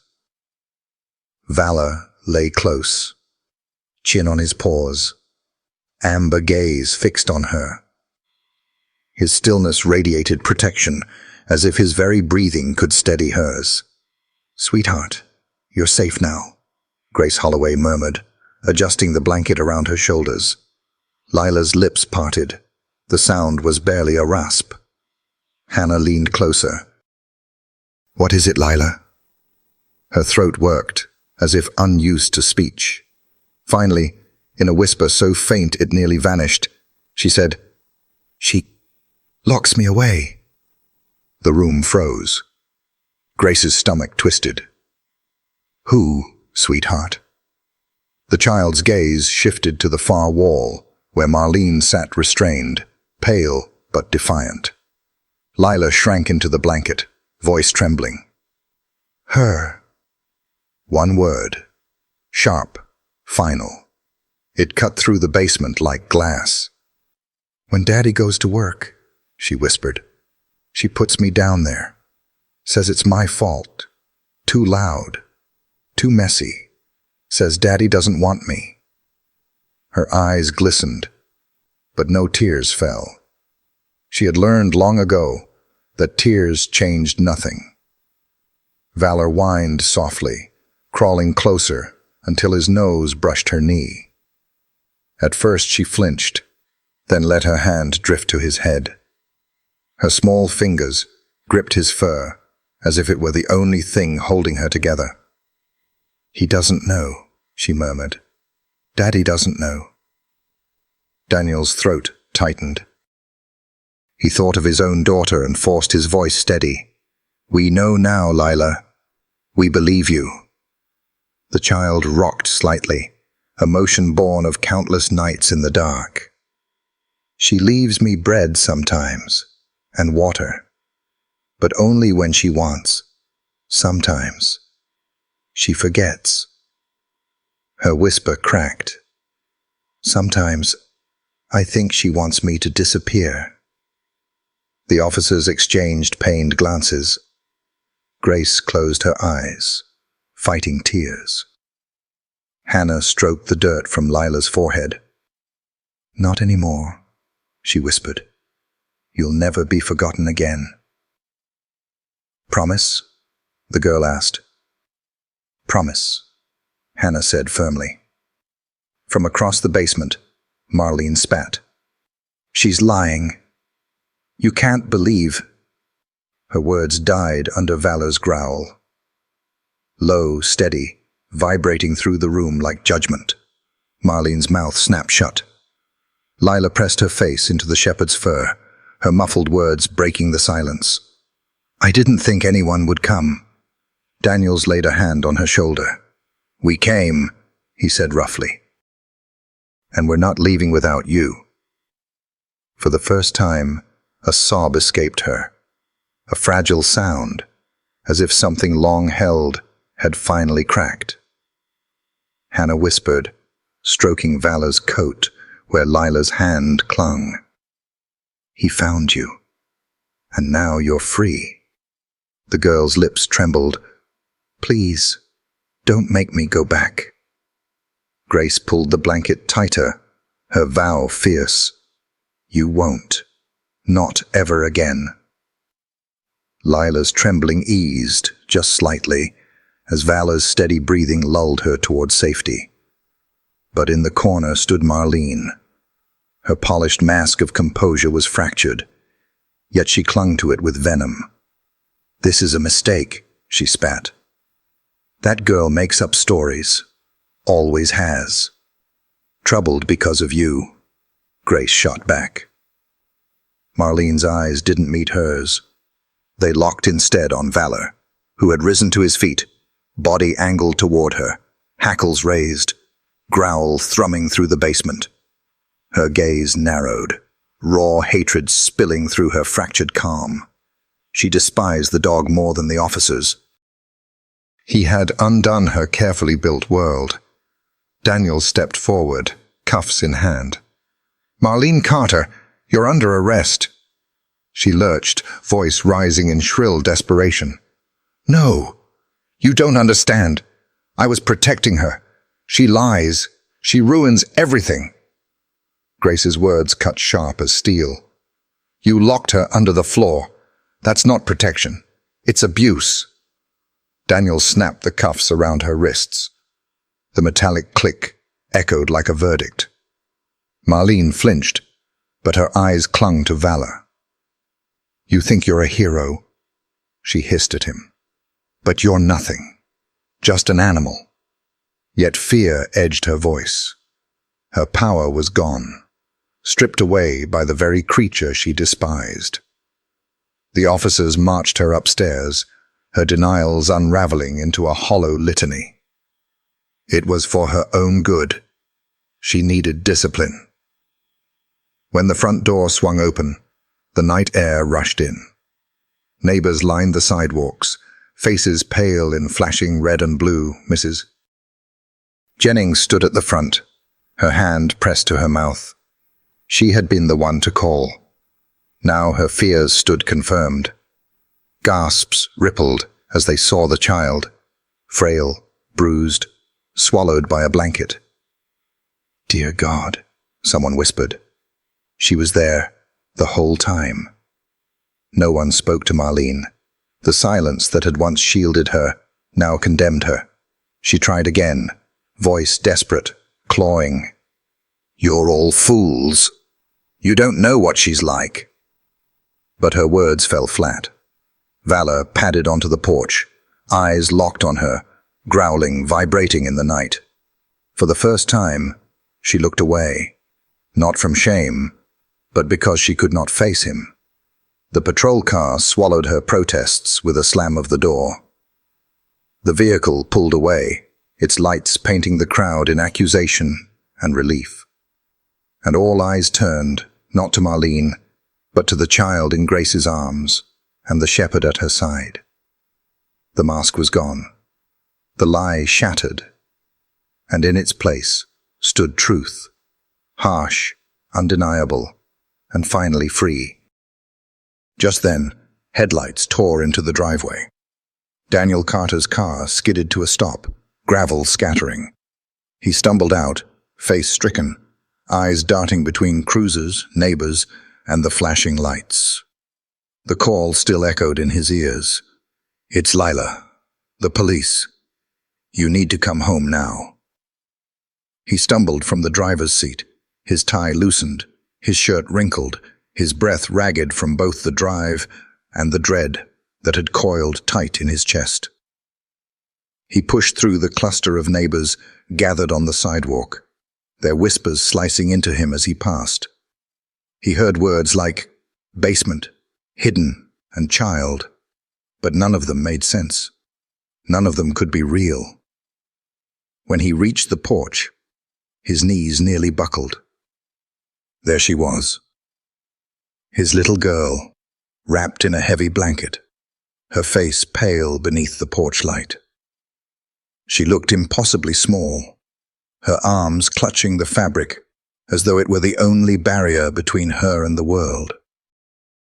Her hair hung limp, matted against her cheeks, and her bruises, God, the bruises, spread across her fragile skin like cruel fingerprints. For a moment, Daniel couldn't move. His body refused him, his mind unable to reconcile the child before him with the daughter he thought he knew, the one he believed was safe each morning when he kissed her goodbye. "Lila," he whispered, his voice breaking. Her eyes lifted at the sound, wide and uncertain. She flinched as though the name itself might be a trick. Valor shifted beside her, lowering his body, his steady presence grounding her. The dog's amber eyes flicked to Daniel, watchful, protective, as though warning, "You don't get to break her again." Daniel took a step forward, then another, until he was kneeling on the porch boards before her. His hands hovered in the air, trembling, desperate to reach but terrified of breaking her further. "Sweetheart," he choked. What did she do to you?" Grace Holloway, who stood nearby, touched his shoulder gently. "She's safe now," she said quietly. "We found her. Valor found her." Daniel's eyes filled, spilling tears down his cheeks. He reached for Lila's hand, but she pulled back instinctively, clutching Valor's fur instead. The rejection hit him like a physical blow. He sagged forward, his breath ragged, his guilt consuming him. "I should have seen," he whispered, his words barely audible over the hum of the police radios. "I should have known. God help me. How could I not know?" Lila watched him carefully, her body still taut with fear. Valor pressed closer to her, his warm flank against her side, his steady panting filling the silence. He sat tall between them, a silent guardian who had no words but spoke with presence alone. Daniel buried his face in his hands, his body shaking. Images flooded him, the way Marlene had always said Lila was shy, how she explained the bruises as clumsy falls, how she insisted the girl needed discipline. He had believed her. He had chosen to believe her, because it was easier than facing the possibility of something darker. His blindness had cost his daughter everything. "I'm so sorry," he sobbed, lifting his face to her again. "I should have protected you. I should have been there. Please, Lila, forgive me." Her lips parted, but no words came. Her small hand tightened in Vala's fur, and she buried her face against the dog's neck.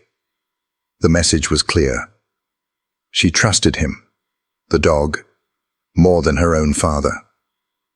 The realization broke Daniel further. He sank back onto his heels, his chest heaving with sobs he could no longer hold back. The neighbors watched from the sidewalk, their murmurs hushed, their own guilt mirrored in the father's collapse. Hannah Reeves stepped forward, crouching beside the child. "Lila," she said gently, "you don't have to say anything now. You're safe. Vala's here. We'll take care of you." The girl nodded faintly, her cheek pressed against the German shepherd's coat. His steady breathing seemed to calm her. Each inhale and exhale a rhythm she could anchor herself to. Daniel reached out again, slower this time, his palm open, his eyes pleading. "Sweetheart," he whispered, "can I hold your hand? Just your hand." Lila hesitated. Her eyes flicked from his trembling hand to his tear-streaked face. Slowly, cautiously, she extended her fingers from the blanket. They brushed his palm, feather light, as though testing whether he would flinch away. He didn't.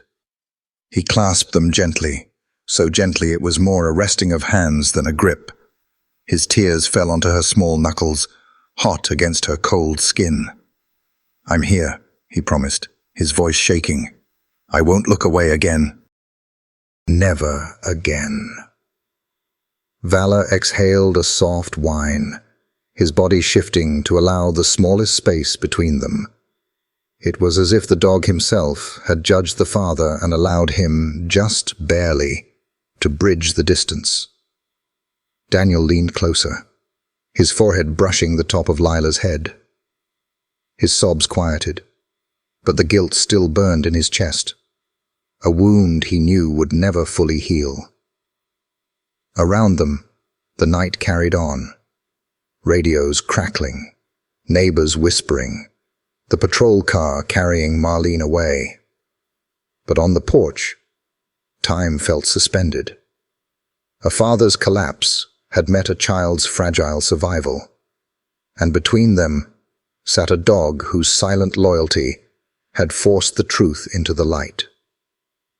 In that fragile moment, as father and daughter clung to what little they could, Vala kept watch, his amber eyes scanning the crowd, his body still and unyielding. He was the wall between past and future, between harm and healing. And for the first time in weeks, Lila let herself breathe. The hospital smelled of antiseptic and lemon polish, the sterile scent clinging to every corridor. Fluorescent lights buzzed overhead, their cold glow flattening everything into pale outlines. The Carter case had turned the quiet pediatric wing heavy with urgency. Nurses whispering, doctors moving briskly as they prepared a bed for the child pulled from shadows. Lila lay dwarfed by starched sheets, a pale blue gown hanging loose on her frame. Each hand that reached for her made her flinch, her eyes darting between strangers' faces, braced for harm. A nurse clipped a monitor to her finger, the beeping uneven at first, then settling. Another noted quietly, malnourished, underweight, bruising in multiple stages, words on a chart, but each a testament to years of pain. In the corner, Daniel stood hollow-eyed, wringing his hands. Every note felt like an indictment, proof of what he hadn't seen, what he hadn't stopped. Each time Lila winced, he flinched with her, cut by the echo of her pain. Doctors moved gently, careful as they examined her, yet her body remained taut, rigid. When a stethoscope touched her chest, she held her breath, eyes flicking to the door, as if expecting her captor to burst through. And then Valor entered. The German Shepherd padded softly across the linoleum, claws clicking in a rhythm that made Lila's head lift. Hannah Reeves loosened the leash, letting him go. His amber eyes fixed on the child as he lowered himself to the bed, chin resting at its edge. "Valor," she whispered, the word breaking hoarse from her throat. The dog didn't demand, didn't push. He simply stayed. His breath warmed her arm, his body anchoring the sterile room with something living. Doctors exchanged glances. They saw it too. The child's shoulders eased, her breathing steadied. The wildness in her eyes dimmed. "Go on," Hannah murmured. "Let him stay." No one objected.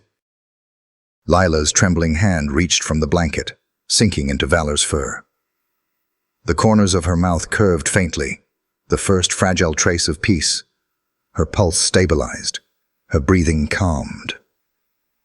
The sterile glare of fluorescence no longer revealed only suffering, but now carried something else. Hope. Grace, standing at the foot of the bed, blinked hard against tears. She had seen countless children struggle to trust again, but rarely had she seen such a fragile spark return so quickly.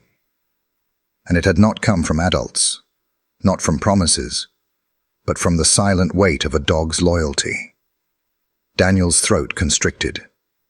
He stepped closer, whispering, "Sweetheart, you're so brave. Braver than I ever knew." But Lila didn't answer. Her hands stayed knotted in Valor's fur, her body finally surrendering to sleep. For the first time in weeks, her dreams were unbroken. Valor did not move.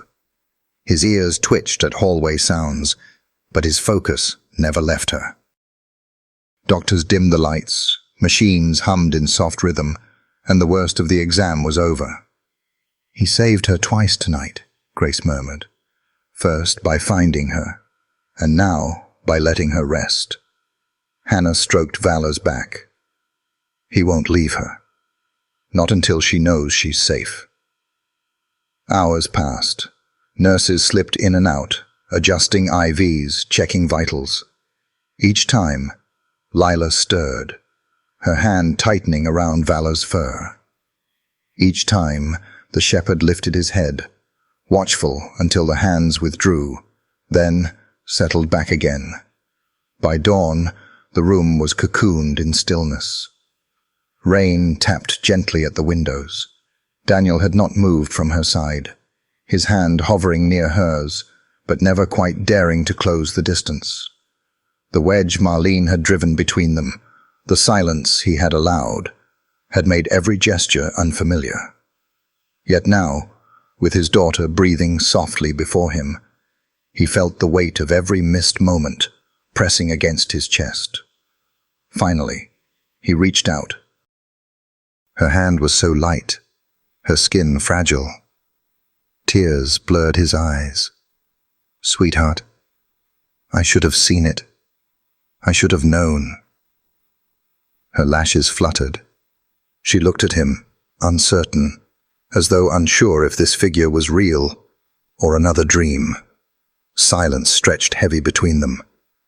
Then, in a voice rasped from disuse, she whispered, "Daddy?" The word pierced him deeper than any accusation. It carried no blame, only the faint trace of hope. His breath shuddered. He squeezed her hand as though anchoring himself. "Yes, baby. Daddy's here. I'm here now. And I swear, I'm not going anywhere again." Her lips trembled. A tear slipped down her cheek. Daniel brushed it away gently, his thumb trembling. "I thought you were safe with her. I thought I was giving you a family. But I left you in a cage. I'm so sorry, Lila. So sorry." For a long while she said nothing, studying him as if testing whether the words were true. Then With the courage of a child who had survived too much, she clutched his hand back. The grip was weak, but deliberate, a fragile bridge between them. Daniel's sob broke free. He pressed her hand to his forehead, tears dampening her skin. "I'll never let you down again. I'll never let anyone hurt you again. That's my promise." At his feet, Valor stirred, golden eyes meeting Daniel's. A silent command. "Keep your word." "She deserves it." Lila trembled once, then stilled. The corners of her mouth curved faintly, the ghost of a smile flickering. "You came," she whispered. Daniel leaned close, his forehead brushing her knuckles. "Always. Even when I was blind, my heart was with you. And now, I see you. I see everything I should have seen. I won't turn away again." The room seemed to hold its breath. Nurses passed quietly in the hall, but inside, time stilled. Grace sat silently in the corner, her throat tight at the fragile thread being rewoven. She had seen bonds severed beyond repair, but here, father and daughter were stitching themselves back together.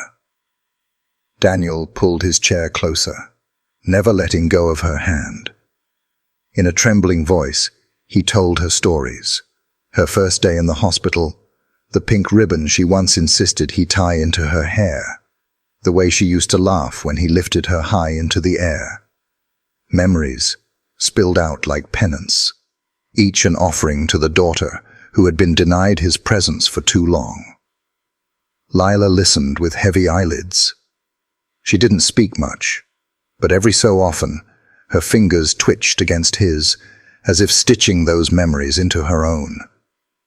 Each faint squeeze was a sign she hadn't closed the door entirely. The morning light crept slowly through the blinds, gilding her hair in pale silver. She slept again, her hands still tangled in both her father's and Valor's fur. Daniel pressed a trembling kiss to her temple. "Thank you, boy," he whispered. Valor didn't move, but his ears twitched at the words. His golden eyes stayed fixed on the child, as if promising he would not blink until she no longer needed him.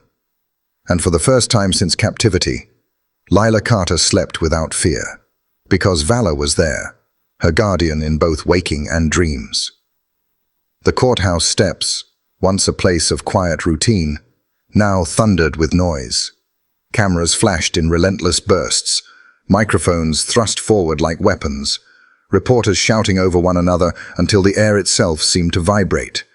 The nation's conscience had latched onto a single name, the basement child. For days, headlines had multiplied. Girl found locked away by stepmother. German shepherd unmasks household horror. Silence of the father, silence of the town. Each new variation pierced deeper into public imagination, igniting outrage far beyond the town, where Marlene Carter's carefully polished mask had cracked. Inside, every bench was filled. Neighbors who once turned away from Lila's pale face now sat shoulder to shoulder with strangers who had traveled for miles to witness the hearing. Mothers held children close. Fathers clenched jaws, fury etched into their silence. It was no longer a private tragedy. It was a public wound. At the front, Daniel Carter sat with his head bowed, arm wrapped tightly around his daughter. His face bore deep lines carved by sleepless nights, but his grip on her never wavered. Each time her body tensed, Valor shifted closer, pressing against her leg, grounding her in ways no human touch could. The prosecutor's voice rang out, steady but edged with fire. This case is not only about cruelty behind closed doors. It is about the failure of silence, the dangers of misplaced trust, and the voice of a child nearly erased from existence. The words cut through the room like a blade. Some wept quietly. Others bowed their heads, shame mixing with outrage. All eyes turned toward Marlene Carter. Shackled at the defendant's table, her eyes glittered with venom. She wore her defiance like armor, but even armor couldn't shield her from the whispered words that rippled across the gallery. Monster. Abuser. Stepmother of cruelty. Outside, the scene was no less charged. News vans lined the street, reporters relaying updates with urgent voices. Crowds pressed against barricades, clutching signs scrawled with demands. Justice for Lila. Children are not invisible. No more silence. Some held stuffed animals and flowers, as though their offerings could cross the courthouse walls to reach the girl at the heart of it all. Inside, the prosecutor laid photographs before the jury. The images silenced the room. A bare mattress, a single dim bulb, the latch on the door sealing from the outside. Gasps rose, followed by muffled sobs. Even seasoned officers clenched their jaws against the flood of emotion. "This," the prosecutor said, her voice cracking, "is where a child was told her worth." Daniel bowed his head, his shoulders trembling. Lila squeezed his hand tighter. The gallery absorbed the image as though carved into their own memory. They would never again pass a closed door without wondering what lay behind. Marlene shifted, sneering faintly. For a moment, her mask slipped, and the predator beneath showed. Valor's ears pricked, his low growl rumbling across the silence. The sound carried more truth than any human voice. Testimonies followed. A neighbor confessed she had always wondered why Lila seemed so thin, but Marlene brushed her off with excuses. Picky eater, illness. Another admitted he once saw Marlene drag the child roughly by the arm, but told himself it wasn't his place to interfere. Their words fell heavy, each one a stone of guilt laid upon the community. But when the nurse testified, silence fell hardest. She described Lila's condition upon arrival. Malnourished, bruises in various stages of healing, small scars from restraints. Jurors shifted in their seats, some with tears in their eyes. The truth could no longer be denied. At last, the prosecutor called Lila to the stand. Daniel squeezed her hand, whispering, "I'll be right here." With careful steps, guided by an officer, she sat in the witness chair, her legs dangling above the floor. The judge softened his tone as he asked her to swear the oath. The prosecutor knelt beside her, speaking gently. "Lila, can you tell us how you felt in the basement?" The room held its breath. At first, no sound came. Then Valor nudged her leg softly, grounding her. Her voice emerged, a fragile whisper. "Cold." She swallowed, then added, "Hungry. Scared." "And who made you stay there?" Lila's eyes lifted, meeting Marlene's for the first time. Her voice wavered, but did not break. "She did." Gasps erupted. Someone in the gallery sobbed aloud. Daniel covered his face, overcome. The defense attorney tried, circling carefully. "Lila, is it possible you misremembered? That you hid in the basement to play?" The girl twisted her fingers, Valor growling low beside her. "No," she whispered firmly. "She locked me." The courtroom stilled.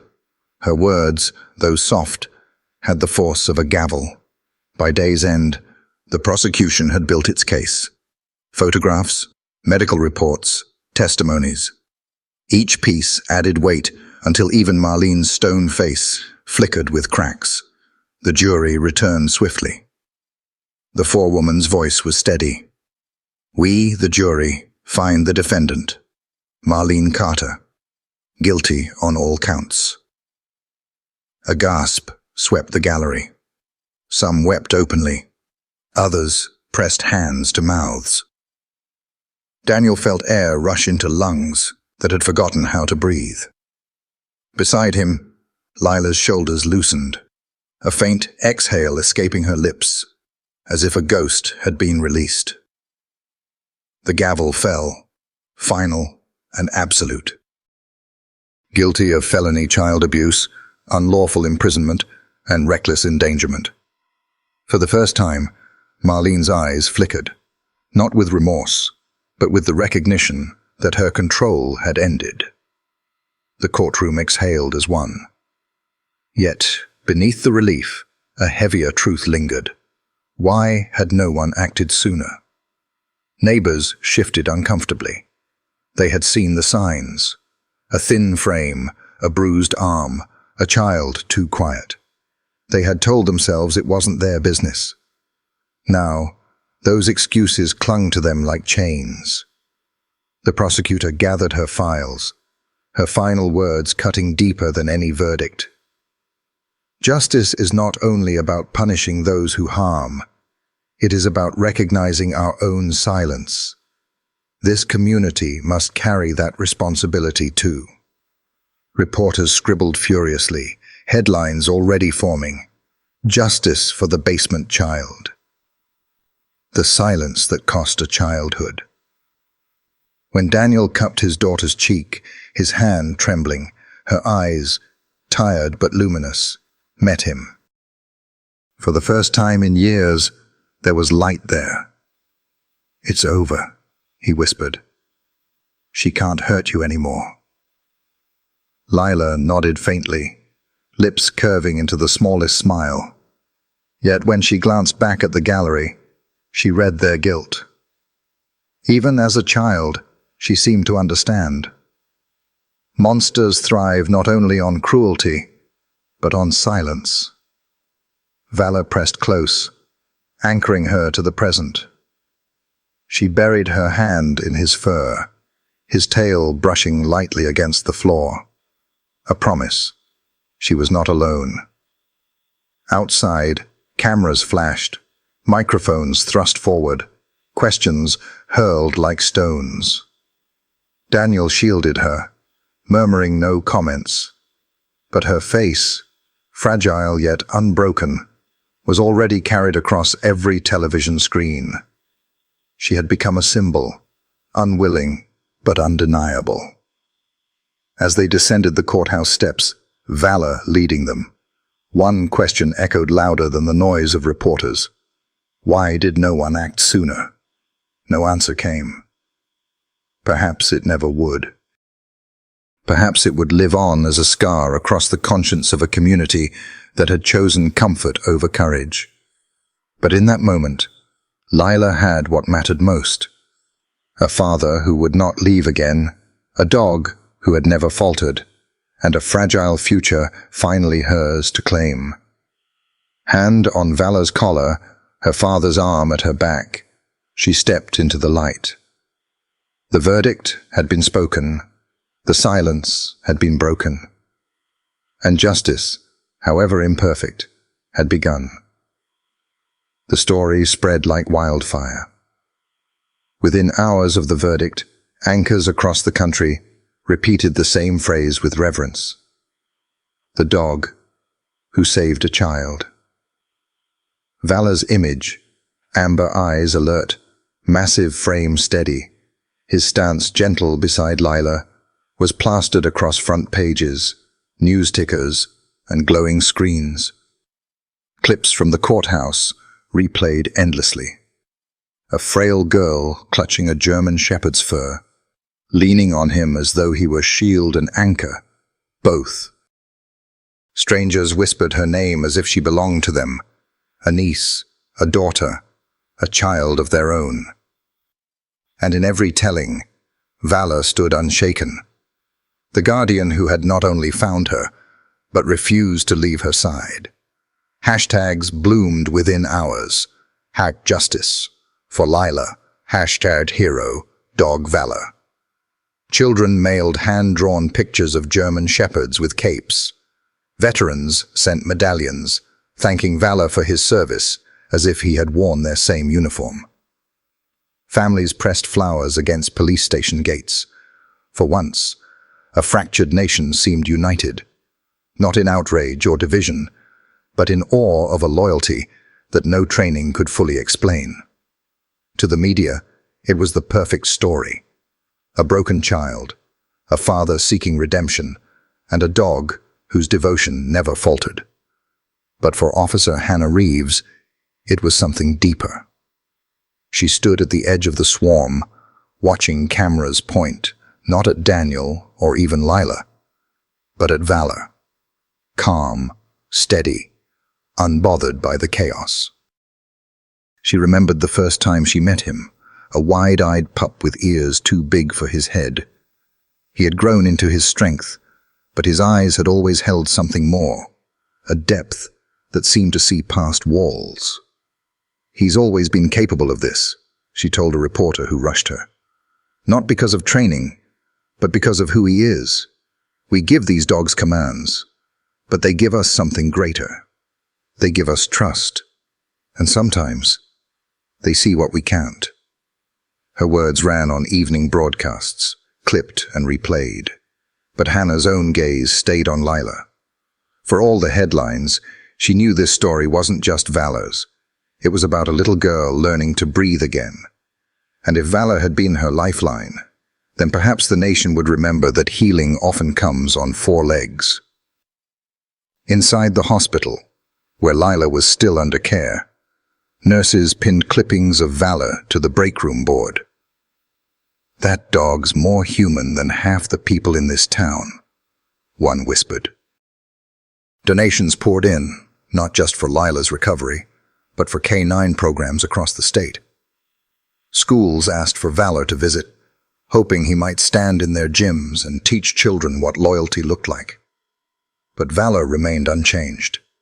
He stayed pressed to Lila's side. When she stirred, he nudged her hand into his fur. When she whimpered in nightmares, his breathing steadied hers. To Daniel, he was more than a savior. He was the bridge back to his daughter. To Hannah, he was proof of why she wore her badge. To the nation, he was the headline that cut through cynicism, reminding people that loyalty still existed, that goodness could still be pure. Yet Hannah felt a warning stir. Behind every hashtag was a brutal truth. A child had been failed by silence. Valor had saved her, yes, but he should never have had to. The ripple began quietly. An anonymous letter arrived at the station. "I was like her once. I thought no one would believe me. But if that little girl can stand in court, maybe I can too." No signature, only a hotline number scrawled at the bottom. Then the phones began to ring. Hotlines across the country reported a surge unlike anything in years. Operators who had grown used to deadlines now listened to trembling voices, children whispering from bathrooms, teens calling from library payphones, mothers hiding in cars with their children asleep in the back seat. They spoke of bruises, of basements, of words that cut deeper than fists. Again and again, callers repeated the same refrain. "I saw that girl. I saw that dog. I thought maybe I'm not alone." Valor's face became a symbol not just of heroism, but survival. His image appeared on buttons, posters, murals. For children too young or too scared to describe their pain, pointing to Valor's picture became a way of saying, "Help me." Survivors came forward in waves. One woman in her 50s wept into a camera. "I thought I'd die with this secret. Then I saw that little girl hold on to that dog, and something in me said, 'Enough.'" A man admitted he had been locked away as a child, too. "It never leaves you," he said. "But seeing her reminded me I wasn't weak. I was just a kid who deserved safety." Communities held vigils. Candles were lit for children who had suffered in silence. In one town, a mural appeared. Lila clinging to Valor. The words, "You are not alone," sweeping across brick. People stood before it quietly, some with children, some alone, many crying. Teachers heard it too. A 10-year-old boy in foster care whispered to his caseworker, "If that girl could tell her story, maybe I can too." A girl slipped her teacher a newspaper clipping of valor and whispered, "This is me. I need help." But alongside courage came grief. Communities reckoned with failure. The neighbors who had looked away, the schools that had missed the signs, the friends who had kept silent. The question whispered in the courtroom now echoed nationwide. Why did no one act sooner? And yet, from grief rose resolve. Shelters reported record donations. Counseling centers extended hours. Volunteers signed up in droves. Judges ordered mandatory abuse training for officers. Teachers demanded better protocols. Churches and civic groups hosted workshops, all sparked by one dog, one girl, one story that refused to fade. It was the vigil on the courthouse steps that carried it home. Days after the verdict, people gathered with candles, fathers with sons, mothers with daughters, grandparents and teens, strangers and neighbors. Flames flickered across stone, soft light replacing the harsh glare of cameras. Daniel stood near the front, his arm around Lila, who wore a soft coat and clutched Valor's collar. The shepherd sat tall, his silhouette sharp against the glow. People approached him as though he carried something sacred, whispering thank yous to the dog who had refused to leave. Children placed their candles carefully, as if each one carried a promise. Neighbors wept openly. Some remembered muffled cries through walls, curtains drawn too often. A pale face glimpsed but ignored. They had told themselves it wasn't their place. Now, standing shoulder to shoulder, they could no longer hide from what silence had cost. A pastor stepped forward, voice breaking. "We gather not only for Lila, but for every child whose voice was stolen. Tonight, we confess what we failed to see, what we failed to do. And tonight, we promise. Silence will no longer be acceptable." The words hung in the cold night air. And then, from the crowd, a girl of 12 stepped forward, her candle trembling. Her voice was barely a whisper, but it carried. "I was hurt too. I never told anyone. But because of Lila, I'm not scared anymore." Gasps rippled.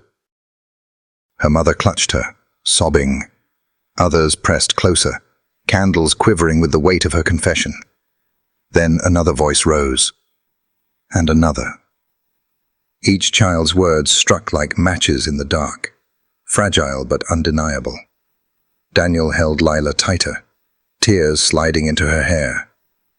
Valor pressed against her leg, steady as stone. The vigil stretched long into the night. Songs were sung. Wax pooled at feet. Hands reached across divides. The mayor, her own candle flickering, stepped forward. "Let this night not be about shame. Let it be about change. Lila's suffering cannot be undone, but it can be the spark that ensures no other child is left unheard." Hundreds of candles lifted high, flames swaying like stars. Lila clutched her own candle, looked up at her father, and whispered with fragile certainty, "It's not dark anymore." Daniel kissed her forehead, tears glowing in the light. Valor raised his head, amber eyes catching the flames, reflecting not just loyalty, but something eternal. That night, the town changed. That night, the nation took notice. And that night, For the first time since she had been pulled from a basement's shadows, Lila felt the warmth of a world willing to see her. The candlelight vigil had barely cooled into ashes when the weight shifted from courthouse steps to the marble floors of government halls. Lila's name, once whispered in pity, now carried in resolve, echoed through legislative chambers. Her story, and the steady image of valor at her side, had forced a nation to confront itself. Reporters who had once crowded sidewalks now crowded Capitol corridors. The basement child, headlines still called her, though many now softened it to the girl who survived. Images of her holding a candle against the winter night rolled across television screens as lawmakers prepared to act. Inside a packed committee room, the air was taut. Rows of chairs overflowed with journalists, advocates, and survivors who had come to bear witness. Senator Harris, gray-haired and sharp-eyed, cleared his throat. He knew the difference between a moment that passed and a moment that shifted history. "We failed her," he said, voice echoing across the chamber. "And through her, we failed every child whose silence went unnoticed. This cannot happen again." Applause rose, raw, urgent, not the polite kind of politics. Survivors in the back row clutched hands, tears streaking their cheeks. The reforms were sweeping, surprise welfare checks that couldn't be anticipated. Mandatory reporting laws expanded beyond doctors and teachers to include neighbors, landlords, anyone who saw warning signs. Penalties for concealing abuse, even through silence. Representative Callahan read aloud from the draft. "Lila Winters, this law, if passed, will bear her name. Let it stand as a reminder, not only of her endurance, but of our duty." The room went still. Naming it after her was more than symbolism. It was a vow, etched into law. Outside, protests and vigils continued. Signs leaned against barricades. "Protect every child." "Silence is complicity." Some bore sketches of valor's silhouette beside a child's candle flame, an image already becoming iconic. Not everyone welcomed the reforms. Lobbyists whispered about overreach. Legislators balked at costs. "We cannot legislate compassion," one muttered privately. But the pressure was relentless. Phone lines jammed. Hashtags burned with outrage. Parents demanded action. No one in office could escape the weight of Lila's story. At home, Daniel sat with his daughter curled against him, valor stretched at their feet. Each time her name echoed from Capitol broadcasts, he felt pride war with sorrow. She was still just a child, barely piecing herself back together. To see her name on the floor of Congress was both an honor and burden. Lila herself listened quietly. She didn't grasp words like statute or amendment, but she understood enough. Her name wasn't hidden anymore. "They're saying my name," she whispered. A small hand pressed into Valor's fur. "Yes," Daniel said softly. "Because you matter. Because what happened to you will help make sure it doesn't happen again." Weeks of heated debate followed. Each time momentum slowed, another survivor stepped forward, emboldened by Lila's visibility. Hotlines reported record surges. Forgotten children's names were read aloud in hearings, their silence finally broken. And always, Valor's image appeared alongside hers. The dog who saved a child had become a national emblem. His eyes staring from magazine covers, posters, and murals, he represented vigilance, loyalty, and the refusal to look away. The final vote came on a storm-soaked evening. Thunder rattled the dome as lawmakers cast their choices beneath the gaze of the public. When the tally appeared, the chamber erupted. The reforms had passed. In living rooms across the nation, families wept. Reporters scrambled to file stories. But in one quiet house, Daniel simply kissed the top of his daughter's head. Valor pressed close against them both, his steady breathing louder than the storm outside. On the television, the anchor's voice carried the news. The Child Protection and Accountability Act, also known as Lila's Law, has officially passed. Daniel closed his eyes. No law could restore the years stolen, but it could make a promise, and tonight, that promise carried her name. The ink on Lila's law had barely dried when talk shifted from legislation to legacy. It was Hannah Reeves who first said the words aloud at a precinct meeting, Valor at her feet. We need something lasting, something that doesn't vanish when the cameras leave. He's proof that K-9 units aren't just about narcotics or patrol. They can save children. They can see what we don't. From that moment, the idea spread. Within weeks, officers, child advocates, and donors joined forces. A foundation was born, the Valor Foundation, dedicated to training specialized K-9 units for child protection and funding awareness campaigns against hidden abuse. The press conference unveiling it drew a crowd larger than expected. Behind the podium stood Hannah in uniform, Daniel with Lila's hand folded in his, and Valor himself, steady, unbothered, as though he knew. This is more than an organization, Hannah told the cameras. This is a promise that no child's cries will go unheard. Valor showed us what's possible. Now we must carry that forward. Applause surged like a wave. On the screen behind them glowed the image of Lila at the vigil, candle in one hand, Valor beside her. The Foundation's mission was ambitious. Nationwide training for K-9 units to sense fear and distress, hotlines funded, school programs launched. Every effort tied back to one message: silent abuse is still abuse. And at the center was Valor's story, his picture beside words urging communities to act before silence swallowed another child. At home, Daniel read aloud the letters that began arriving. Children's crayon drawings of Valor, notes saying, "You're my hero," or "I want to be brave like Lila." Parents wrote about new conversations with their kids. Survivors shared secrets they had never spoken until now.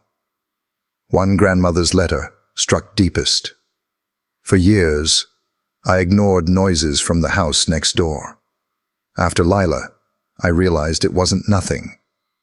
I made a call. My granddaughter is safe now. Daniel's voice broke as he read it. Lila leaned into him, whispering, "We helped." Momentum spread far beyond their town. Vigils lit streets in Boston. Murals painted brick walls in Denver. In Texas, a community theater staged a play about courage, ending with a spotlight on a child whispering, "No more silence." Even children changed.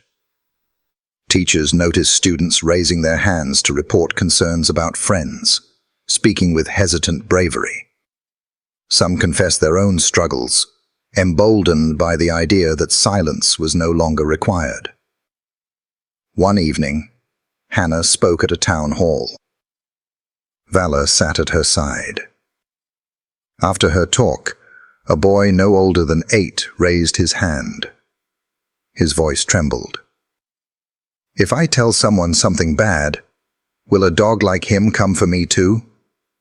Hannah knelt, tears in her eyes as Valor pressed against the boy. "Maybe not him," she said gently, "but someone will. And because of him, you'll never be alone again."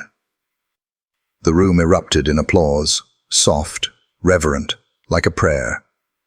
For Daniel, the changes felt both surreal and heavy. He often sat on the porch at night, listening to crickets, watching his daughter sleep with Valor curled at her feet. Nothing could erase what had happened, but as he looked at her steady breaths, her face no longer drawn tight with fear, he knew her suffering had sparked something larger than itself, a reckoning, a movement, a promise that stretched far beyond one town. Valor was not just a dog anymore. He was a legacy carved into memory, into lore, into the conscience of a nation. Through him, silence had lost its power. And in the quiet glow of a porch light, Daniel finally felt what his daughter had whispered at the vigil. It's not dark anymore. The house on Maple Street had once been a cage. Its walls, bare and gray, held memories too heavy to breathe.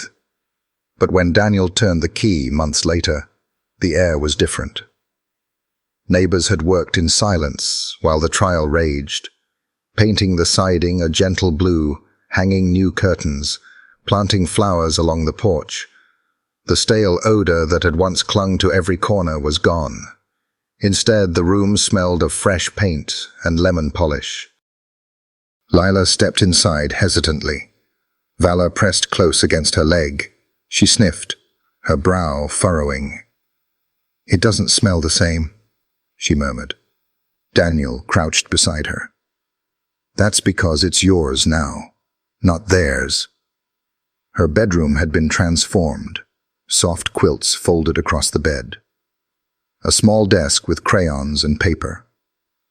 On the pillow, a note in looping handwriting.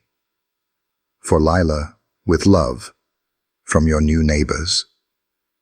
She touched the paper with trembling fingers. Then she smiled, small, uncertain, but real. That evening, they ate on the porch. Neighbors arrived with casseroles, bread, toys, and cautious words of welcome. Some carried guilt for what they hadn't seen. Others carried relief that it wasn't too late. Lila sat quietly, Valor's head in her lap, as voices drifted around her. The porch light glowed soft gold, and for the first time, the house felt like it belonged to them. When the last guest left, Daniel stood in the doorway, watching his daughter wander the living room. She touched the curtains, the framed pictures, the shelves filled with donated books. Her fingers lingered on each detail, as though testing whether they were real. At the threshold, Valor stood sentinel, ears pricked to the night. His silhouette framed in the doorway looked less like a guard and more like a promise. Never again. Life didn't reset overnight. Healing was slow, uneven, but it came in glimpses, small as fireflies in tall grass. One evening, as twilight bled into the yard, Daniel tossed an old tennis ball across the grass. Valor bounded after it, strong and sure, returning with his tail high. Daniel tossed it again, this time letting it roll close to Lila's feet. She froze. The ball rested against her shoe. For a moment she only stared. Then, cautiously, she picked it up. Valor wagged once, patient. Daniel's breath caught as she gave the ball a tentative throw. It sailed clumsy and short, but Valor leapt after it like it was treasure. When he trotted back, dropping it at her feet, something broke loose inside her. A small giggle, quick, sharp, unfamiliar. Daniel blinked hard. He hadn't heard that sound in years. She threw again, farther this time. Valor sprinted, returned, dropped the ball. Her laughter grew, shaky at first, then spilling bright into the dusk. Neighbors paused at their fences, drawn by the sound. Some clapped softly, others wiped at their eyes.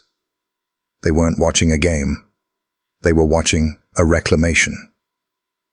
For 15 minutes, nothing else mattered. Just a girl, her dog, and the laughter that had been stolen, now given back. When the game ended, Lila collapsed into the grass, breathless. Valor curled beside her, pressing his head into her chest. She wrapped her arms around him, whispering through laughter and tears, "You saved me." Later, when the fireflies rose, Daniel carried 2 mugs of cocoa to the porch. Lila sat beneath the oak tree with Valor at her side, watching the flicker of lights in the dark. He joined her, lowering himself onto the cool grass. For a while they said nothing, just listening to crickets and the steady rhythm of the dog's breathing. "Daddy," she whispered at last, "it's not dark anymore." He looked at her, the soft glow of fireflies on her face, the quiet strength in her voice, and felt something shift deep inside. Healing wasn't a miracle. It was this: 1,000 quiet evenings where laughter could bloom again. He reached for her hand. Valor stirred, laying his head across both of theirs, his weight anchoring them. The house behind them no longer loomed as a place of fear. It was simply home, a place where laughter could live. And in the hush of summer night, Daniel realized the truth. They hadn't just survived, they had begun again. Sometimes the most powerful lessons don't come from books or speeches, but from the steady gaze of a loyal dog. German shepherds, especially, have a way of reminding us what it means to stand by someone without hesitation. To protect, to comfort, and to love without condition. Their devotion shows us that healing is possible even after the darkest storms. If you share your life with a dog, you already know how much they give without asking for anything in return. And if you've been thinking about how to give a little more back, maybe by deepening that bond or understanding their needs in a new way, there are some wonderful resources out there that can help. One that I've found meaningful is a simple guide on connecting more deeply with your dog. I'll leave the link below in case you'd like to take a look. No pressure, no obligation, just something I thought you might appreciate, the way a friend would pass along a good book. Because at the end of the day, these animals are more than pets, they're family, and every moment we share with them is a gift worth treasuring.